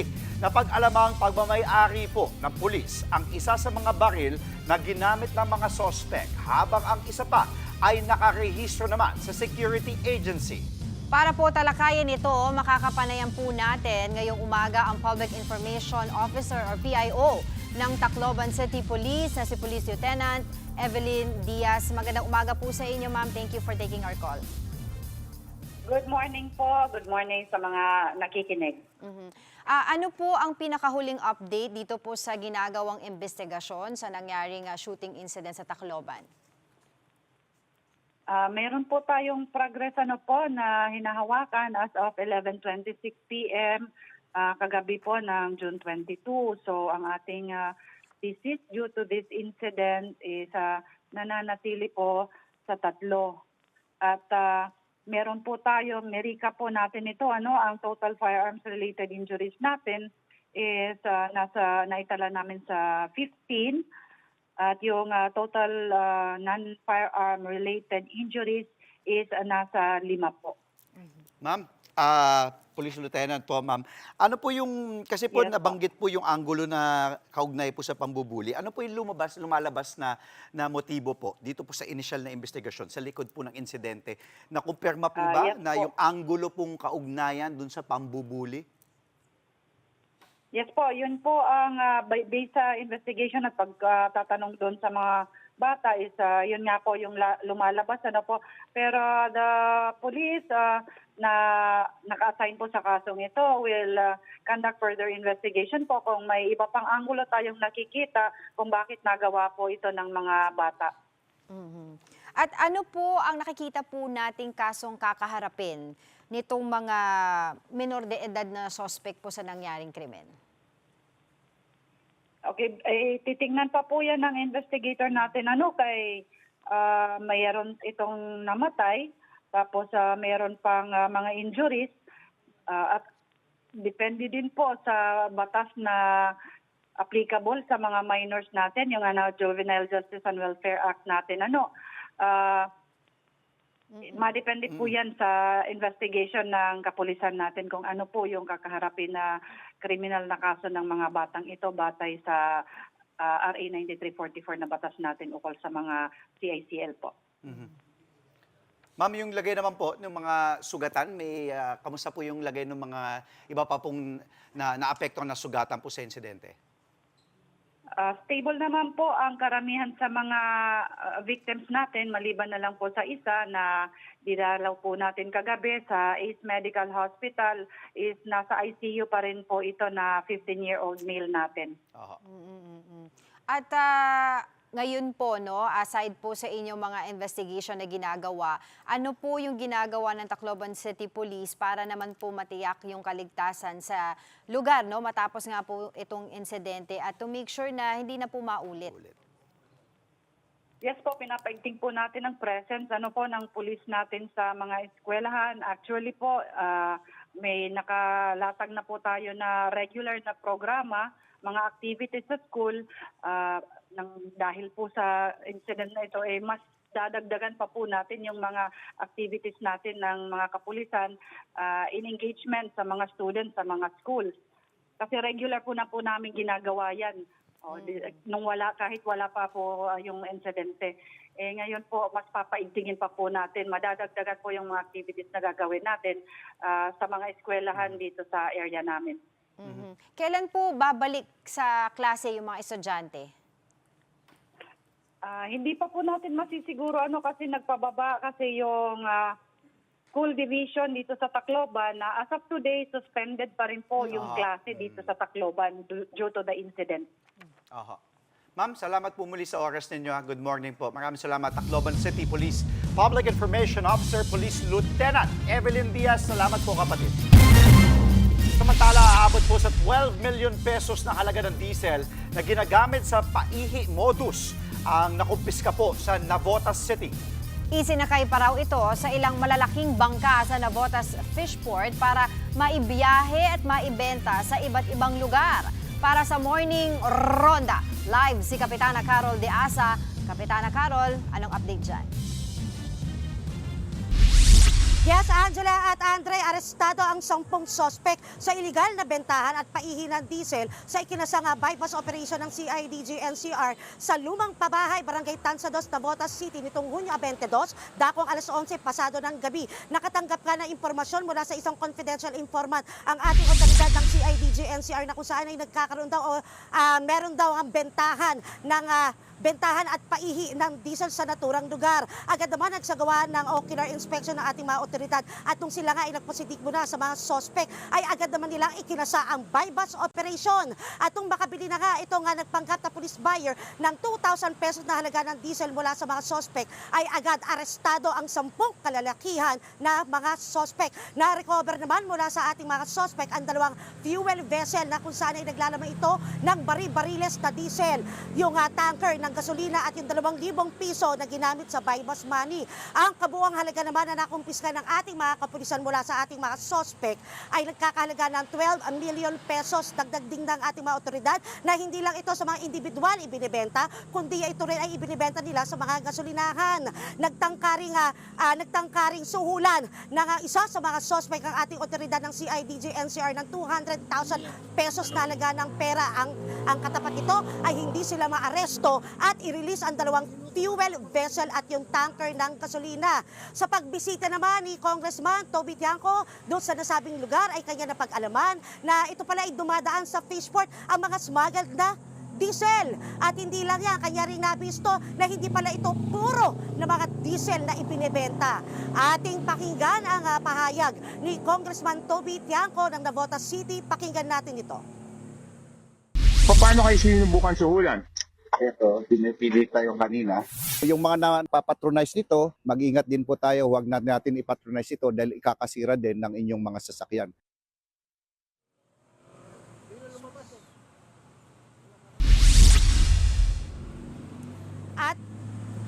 At ayan nga, Angela at Andre, sa ngayon ay nakaharap din yung isa sa mga suspect na nagtangkang manuhol sa ating mga otoridad ng CIDG ay nakaharap naman ito sa kasong corruption for public official. At hindi lang yan, meron din silang nakaharap na kasong paglabag sa Batas Pambansa 33 as amended by Presidential Decree 1865. Ito yung illegal trading of petroleum products ang mga suspect. At yan ang ating morning ronda. Ako, si Kapitana Carol, balik sa inyo dyan sa studio. Maraming salamat, Kapitana Carol de Asa. Kaya mo bang maging tatay, nanay, yaya at superhero sa loob ng isang araw? Kwentuhang single dad tayo mamaya sa Maratres. At agarang tulong medikal sa panahon ng emergency, pag-uusapan natin sa public service po. Kaya huwag po kayo alis, magbabalik pa ang inyong paboritong morning kasalo. Ito ang Good Morning, Kapatid! Hey mga madam! Here comes your daily between ganap mula sa inyong Madam AI, G. Fush! Aris, huwag matakot mag-open up. Pero make sure handa ka rin makinig. Lucky color red. Taurus, hindi lahat kailangan ng sagot agad. Minsan, kailangan mo lang magtiwala sa timing. Lucky color orange. Gemini, stay open-minded. At huwag matakot mag-take ng chances. Lucky color yellow.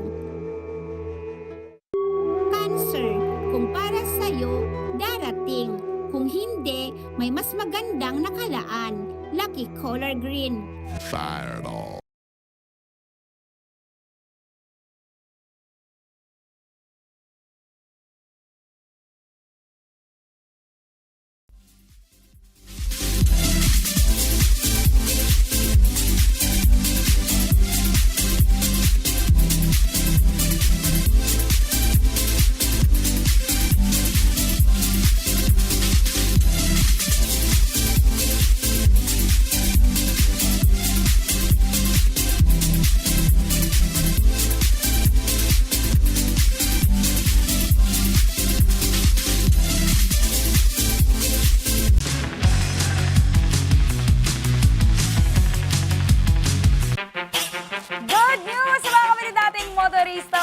Dims, dahil epektibo na ang big time rollback sa mga produktong petrolyo. Oy, live na live pa rin, Mau, mula sa Commonwealth. Sa Quezon City ang ating dancing traffic Tito Mondi Lopez na laging may pabigay, ha? Marami na bang nagpapagas dyan ng ganito kaaga, Tito Mon? Oh, nagsabay tayo. Tito Mondi! Nawawala pa nga siya. Oh, ito na nga. Wow! Wow! Siya na ba yan? Siya ba yun? Siya pa kuya, Siya yan. Sigabo, sigabo, sigabo. Hala? Sigabo o sigalot? Si Sagolot. Asan na naman siya? Wala ka. Sige, parang natin ko Hindi ka kita sa frame, Tito Mondi. Alam ba niya na hindi siya Ayan na. kita? Inulit. Baka natanggal yung buhok kanina. Hinangin. Ayan na si Gabo. Oh. In character, mama. Oo. Minsan si Eman, minsan si Gabo. Oo. Kamusta ka, Gabo? Back where I belong. Rinig niyo ba yun? I'm back where I belong. Mami Chicky Maui and Mami Dimbos, eto na. Sabi nga ni Coco kagabi, I'm back where I belong. Eto na. Speaking of, meron tayong big time rollback. O, di ba? At ati po. Eto na. Yung diesel po natin, 9 pesos and 4 centavos hanggang 11 pesos and 4 centavos kada litro. Ang kerosene naman po, nako, bababa rin ng 9 pesos and 82 centavos hanggang 11 pesos and 82 centavos. Sana si Siga po gumagano din. No? Ito, ang gasolina naman, 3 pesos and 90 centavos hanggang 5 pesos and 90 centavos kada litro. Kaya naman, Jules! Ay, di pala, Jules, Julia pala. Ito na, mamimigay tayo ng libreng full tank. Ito, kumusta natin sila. Angasan natin. Teka, ito muna yung bag, hagis natin. Ito na. Hi guys, ito na ba? Ito, good morning mga brother. Kumusta kayo? Ano pong pangalan mo natin? Ano pong pangalan? Choy po. Parang kalapang ka rin sige po. Kaya Choy, anong trabaho natin? Grab rider po sa Grab rider. Commonwealth. Okay, ano pong masasabi nyo na meron tayong Sigabo lokal dito? Guwapo. Ay, guwapo. Mukhang 1 week kita libre full tank. Kailan ka huli nag-full tank ngayon? Kahapon po. Kahapon. Pero magkano? 200 lang sir eh. Kasi hindi ko kaya ng budget to. So ngayon, paano yan? Ililibre ka namin ng full tank mo. Salamat po. Masasabi. Pero hindi lang ganyan. Dapat kailangan mong sabihin ang I'm back where I belong. I'm back where I belong.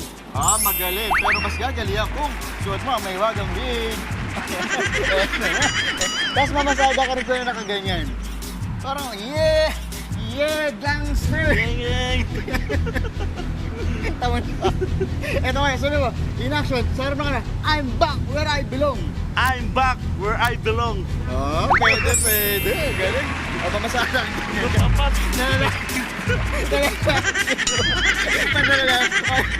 Very good. Magaling. Ito naman. Isa pang ito. Ito mukhang nakawig na. Babalikan kita. May pull na ka. Ano ba natin po natin? Lloyd po. Lloyd. Ang tanong ko, kailan ka huling nag-full tank? Nung huling sahod. Kailan yun? Katapos last week. Magkano ang full tank mo ngayon? 350 yata, 250. 250. So, itong lilibreng full tank ka namin, ano masasabi mo? Salamat po. Ganun na yung saya mo, ganyan na kalakas. Ganun na yung energy natin. Maraming salamat po. Maraming salamat. Pero bago yan, kailangan mong subukan ang Sigabo acting challenge. Sabi mo, I'm back where I belong. I'm back where I belong. Sa may camera. I'm back where I belong. Lumapit ka sa camera.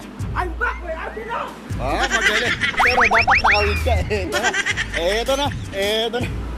Oh, I'm back, di ba? Wala namang amoy yan. Oh, bagay oh. Ba't sa kanila parang bagay? Okay, sabi mo.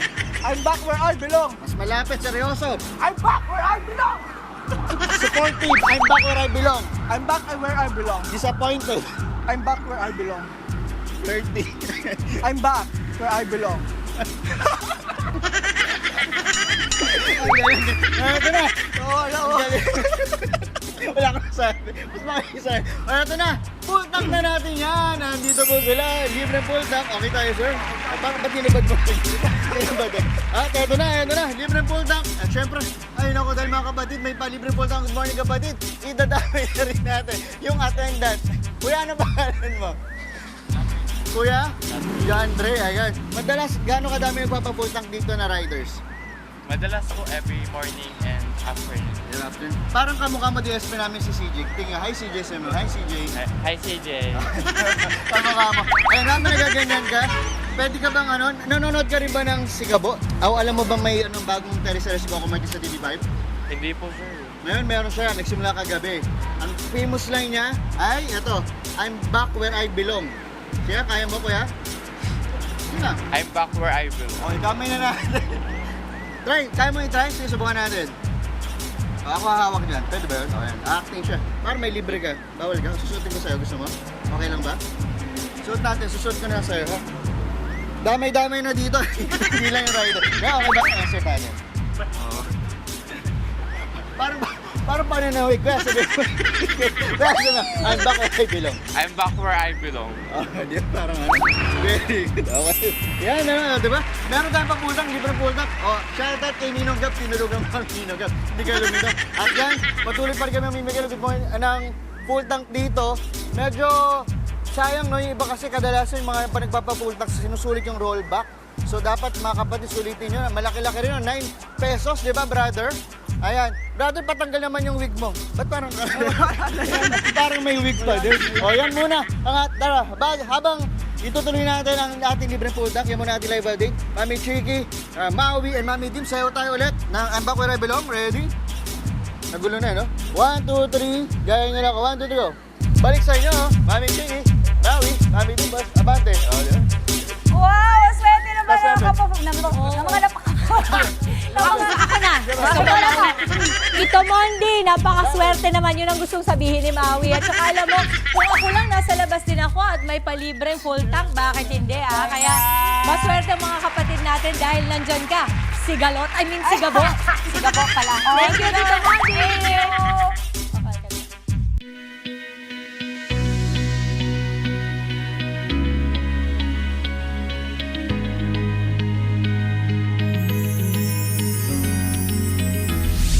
Mahalaga ang bawat oras kapag may emergency. Kaya naman malaking bagay ang mga programang makapagbibigay ng agarang tulong. Alamin natin yan sa public service po. Sa panahon ng emergency, mahalagang may mapagkukunan ng agarang tulong. Tulad na lang ng Outpatient Emergency Care Benefit or OECB package ng PhilHealth. Layo nitong makatulong sa mga pasyenteng nangangailangan ng agarang lunas sa ospital. Sa ilalim ng OECB, hindi kinakailangan ma-admit o ma-confine ang isang pasyente para magamit ang benepisyo. Sakop nito ang emergency services na kakailanganin ng pasyente. Kabilang sa mga maaaring sagutin ng PhilHealth ang consultation fee, laboratory tests, diagnostic procedures, imaging services, at mga gamot na kailangan sa emergency treatment. Nakapaloob din sa OECB ang Essential Emergency Care List o EECL na binubuo ng mga serbisyong ginagamit sa emergency department para matugunan ang iba't ibang emergency conditions. Nung pong naipasa yung Universal Healthcare Act or Republic Act 11223, meron din dong kasamang provision other than every Filipino is a member. Meron din dong provision na nagsasabi that every member should be provided with an immediate eligibility to all the benefits of PhilHealth. So basically, dapat lahat ay makakakuha ng benepisyo. Ayon sa batas, lahat ng Pilipino ay maaaring makinabang sa programa. Maging ang mga hindi pa rehistrado ay maaari pa rin makatanggap ng kinakailangan serbisyo medikal habang pinoproseso ang kanilang registration. Tandaan, hindi kailangan ma-admit o lumagpas ng 24 hours ang pasyenteng nagmula sa emergency department ng ospital bago magamit ang PhilHealth benefit. Ibigay lang ang inyong PhilHealth Identification Number o PIN para makapag-avail ng benepisyo. Para sa karagdagang impormasyon tungkol sa OECB at iba pang benepisyo, maaaring bumisita sa PhilHealth o sa pinakamalapit na accredited healthcare facility. Ang akin lang pong advice is, knowing it ay mahalaga, pero yung pong understanding the benefit is mas mahalaga. So, maganda sana para po, meron naman po tayong karapatan na i-demand doon sa facility na ito po yung benefit na dapat kong makuha. Para po, ma-make sure natin na yung kabuuang benepisyo ay naibibigay sa atin ng sapat at tama. Diba, ang sarap marinig mula sa PhilHealth na yan na hinihikaya tayo na karapatan nyo yan. Demand mo na ito ang Oo. benepisyong dapat sa akin, full talagang makuha niya. Yung lahat ng benepisyong dapat sa kanya. Doon tayo sa awareness ba, At diba? at least clear na ngayon, Mama, di ba? At kung hindi clear, itatanong. Pwedeng Di ba? itanong. Nandyan yan. At ready po yung impormasyon na yan mula sa PhilHealth. Para nga sa kaalaman ng lahat. Dahil nagbunga nga ito dun sa balita, dun sa nanay, di ba? Na yung kanyang anak na hindi niya, yung 24 hours, less than 24 hours kasi, hindi niya alam kung anong gagawin. Ngayon, may explanation na dyan. Kaya kung kayo naguguluhan pa, punta lang po sa PhilHealth offices o kaya sa website ng PhilHealth. At ang importante is magtanong. Alamin ang inyong karapatan. Thank you, Mama Chicks! Dito naman po sa susunod sa Mare 3, paano nga ba maging nanay ang isang tatay? Huwag po kayong aalis. Magbabalik pa rin ang inyong paboritong morning kasalo ang Good Morning, Kapatid!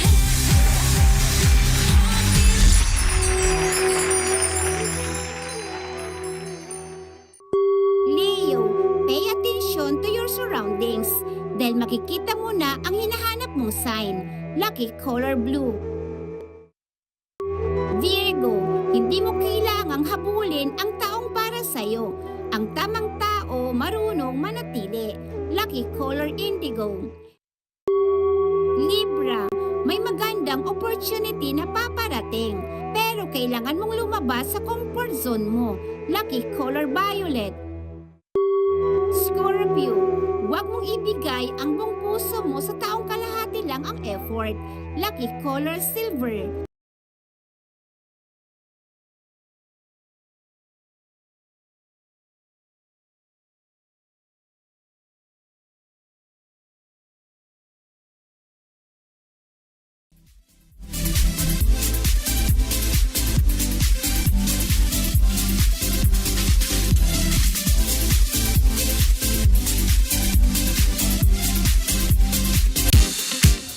At nagbabalik po ang Good Morning, Kapatid! Hey, what is this? Saan tayo pupunta? Gana naman itong Eto na nga. Mula sa Gumoka Street tayo ay sana. sa kabilang Sa- ibayo sa sala. Uy. Sa sala tayo ba? Ayan ang buhay yung ating picture frame. Ang laki ng Oy, picture frame na yan. Bakit ang lalaki? Anniversary. Yes, Mama. Tayo yan. No, third anniversary Yan, natin last updated. Friday. Naalala ko yung bahay ng lola ko pag ganyan yung... Oy, alam mo, sarap matulog sa ganyan. yes, parang malapapag na, Yes, no? tulog sa tanghali. Oo, dito kasi, dyan tayo mahilig magkwentuhan yung pamilya. May kasama pang Spanish bread yan, minsan okoy, Kropek, maruha. ganyan. Ay, maruha ba yun? Oo, yung... Maruya. Maruya. Maruha. Oo naman ako. Maruya. Oo. Okay. Masarap. Masarap yun. Basta M. Masarap makipagmaritresan sa mga ganyang setting. Halika na. Sa kataas paa mo, no? Wow! Talaga masarap talaga. Tapos habang nagkikwentuhan sila, nakakatulog ka na. Yes, sila Ako ba? yun. Ako yun. Oh, pero ang kwentuhan dito, hindi po pang marites, ha? Pero ang kwentuhan na Marites!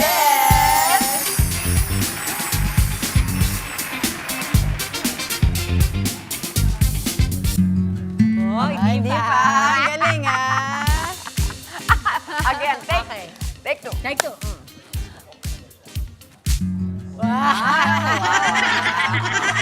Employee of the month. Buhay single dad.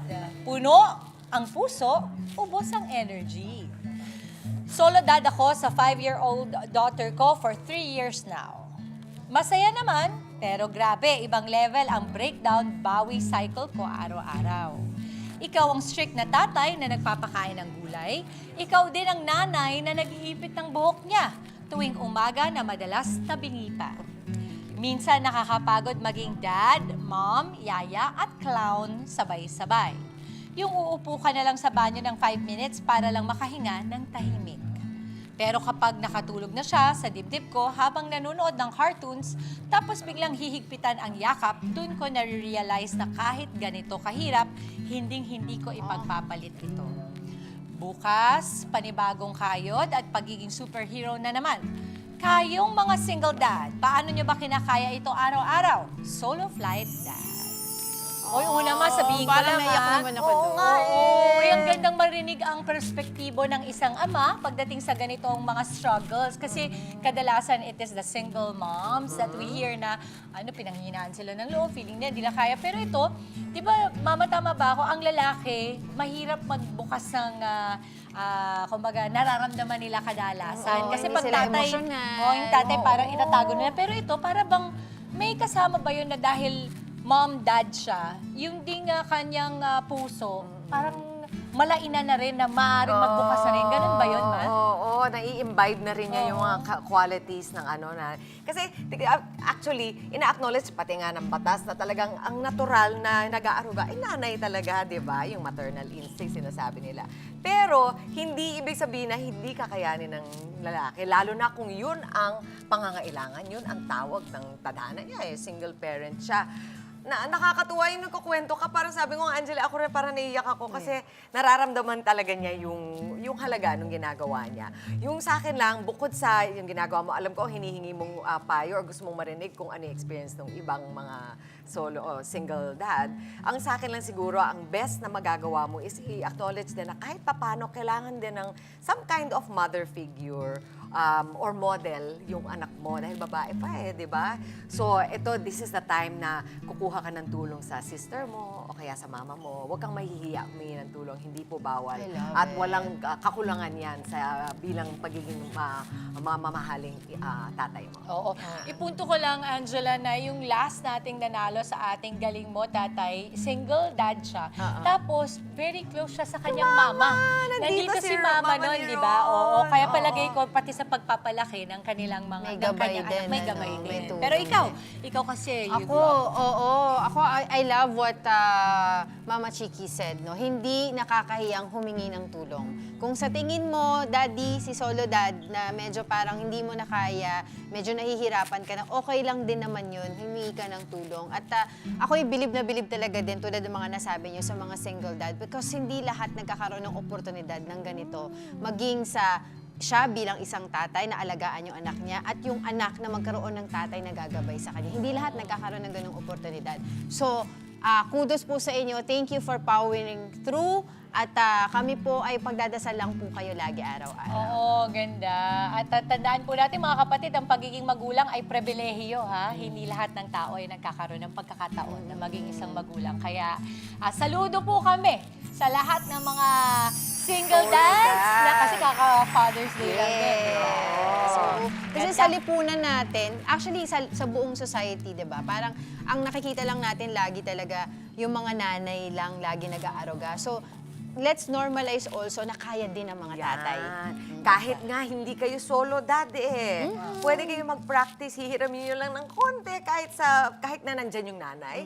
Yung mga ginagawa ng mami, ng nanay, pwede nyo rin gawin. Hug more, be more physical, at lahat yan. Pwede naman. Ganda lang usapan. Ako, sa mga gusto pong dumulog at humingi ng payo sa kanya-kanyang mga issue at problema sa relasyon o sa buhay, i-share nyo na po ang inyong kwento.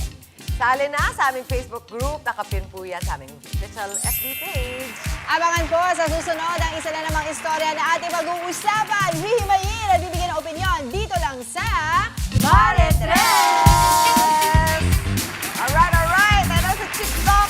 Naku, mag-warm up na kayo ha, mga TikToker. Ito na naman kasama natin mga bagets. Let's do the Do You Remember Dance Trend kasama ang GLC Family. Susunod na yan. Huwag po kayong aalis, tuloy-tuloy lamang pa ating happy morning sa pagbabalik ng Good Morning, Kapatid!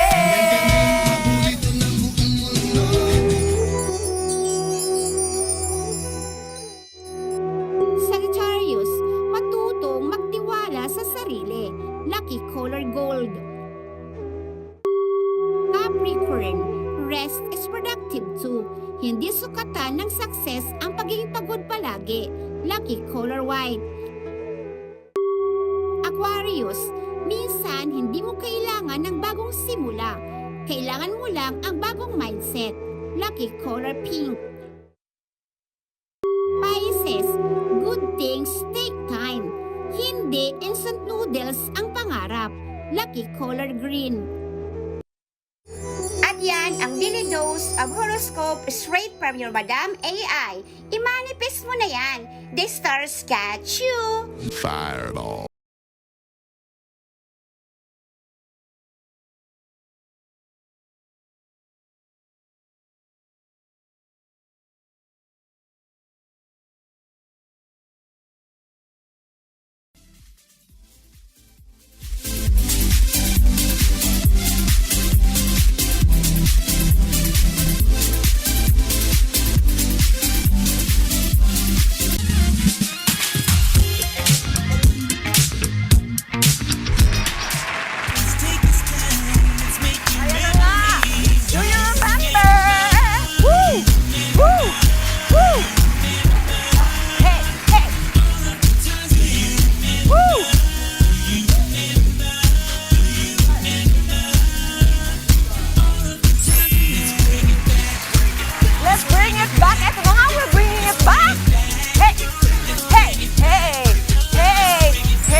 to 2000s na hit ito. Alam na alam nila Mama Maui, nila Mama Dims. Di ba, Angela? Kanina kinakanta niyo yan. Ito po ay nakaka-LSS talaga. Kahit noong 2009 hanggang ngayon. Ito po ang tinatawag nila 2009 banger song ni Jay Sean. Ano, you remember? If you don't remember, ito, papaalala namin sa inyo, okay? Bangon na po, mga mami! Ibaba nyo na inyong mga sandok, sasayaw na tayo, okay? Kasama natin ngayon ang GLC family na talagang nakaka-cool naman ang ating morning. Ang cool nyo, GLC!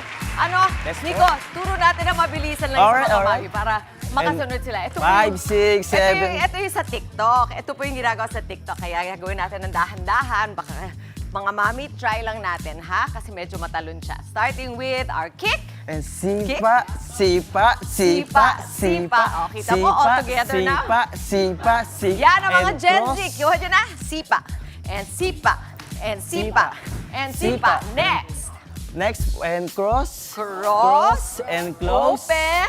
Close. And palm. Cross, palm. open, close, and palm. And palm and palm. Di ba parang chest Yes lang po, yan. yes po. Okay, next.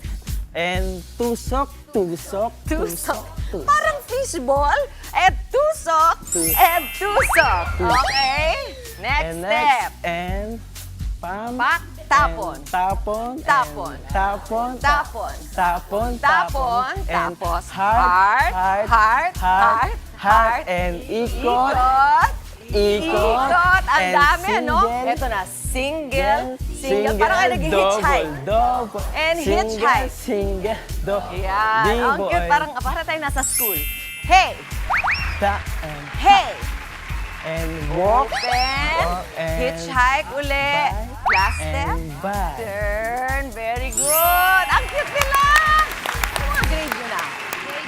Grade 10, grade 11. Ako, natutuwa kami, nakikita ko yung nag-enjoy na nagsasayaw, di ba? Yan ang gusto natin makita sa mga bata. Ready na? Yes, po. From Yes, the top, ready. DJ Botti, let's do it! Slow.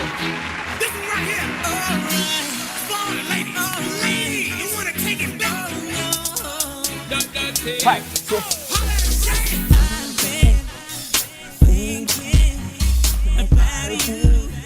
And how we used to beat it back when it didn't have to end. We can start again. There's nothing left to say, so it's another day. Just you and me tonight. Everything will be okay. If it's alright with you, then it's alright with me. Baby, let's take this time. Let's make Let's go. 5, 6, 7, let's go, mami! Yes, sipa!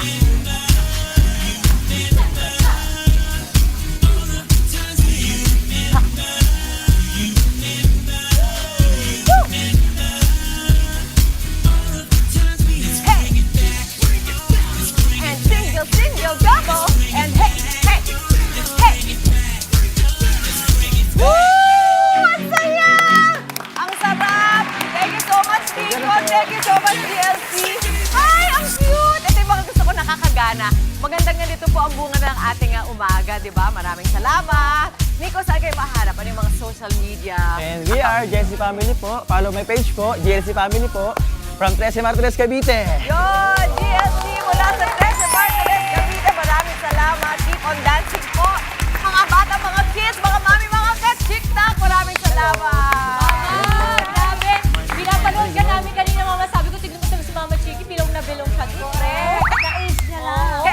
Ka-age. Ay, and that is it para sa ating Mar Fresh Morning. Tuloy-tuloy naman po sa pag-spread ng good vibes, kapatid! At para sa Kids Marman Panay, susunod na po ang Chili Maruko Chan at Sinitiko sa umaga. At dumuto pa rin sa mga weather updates.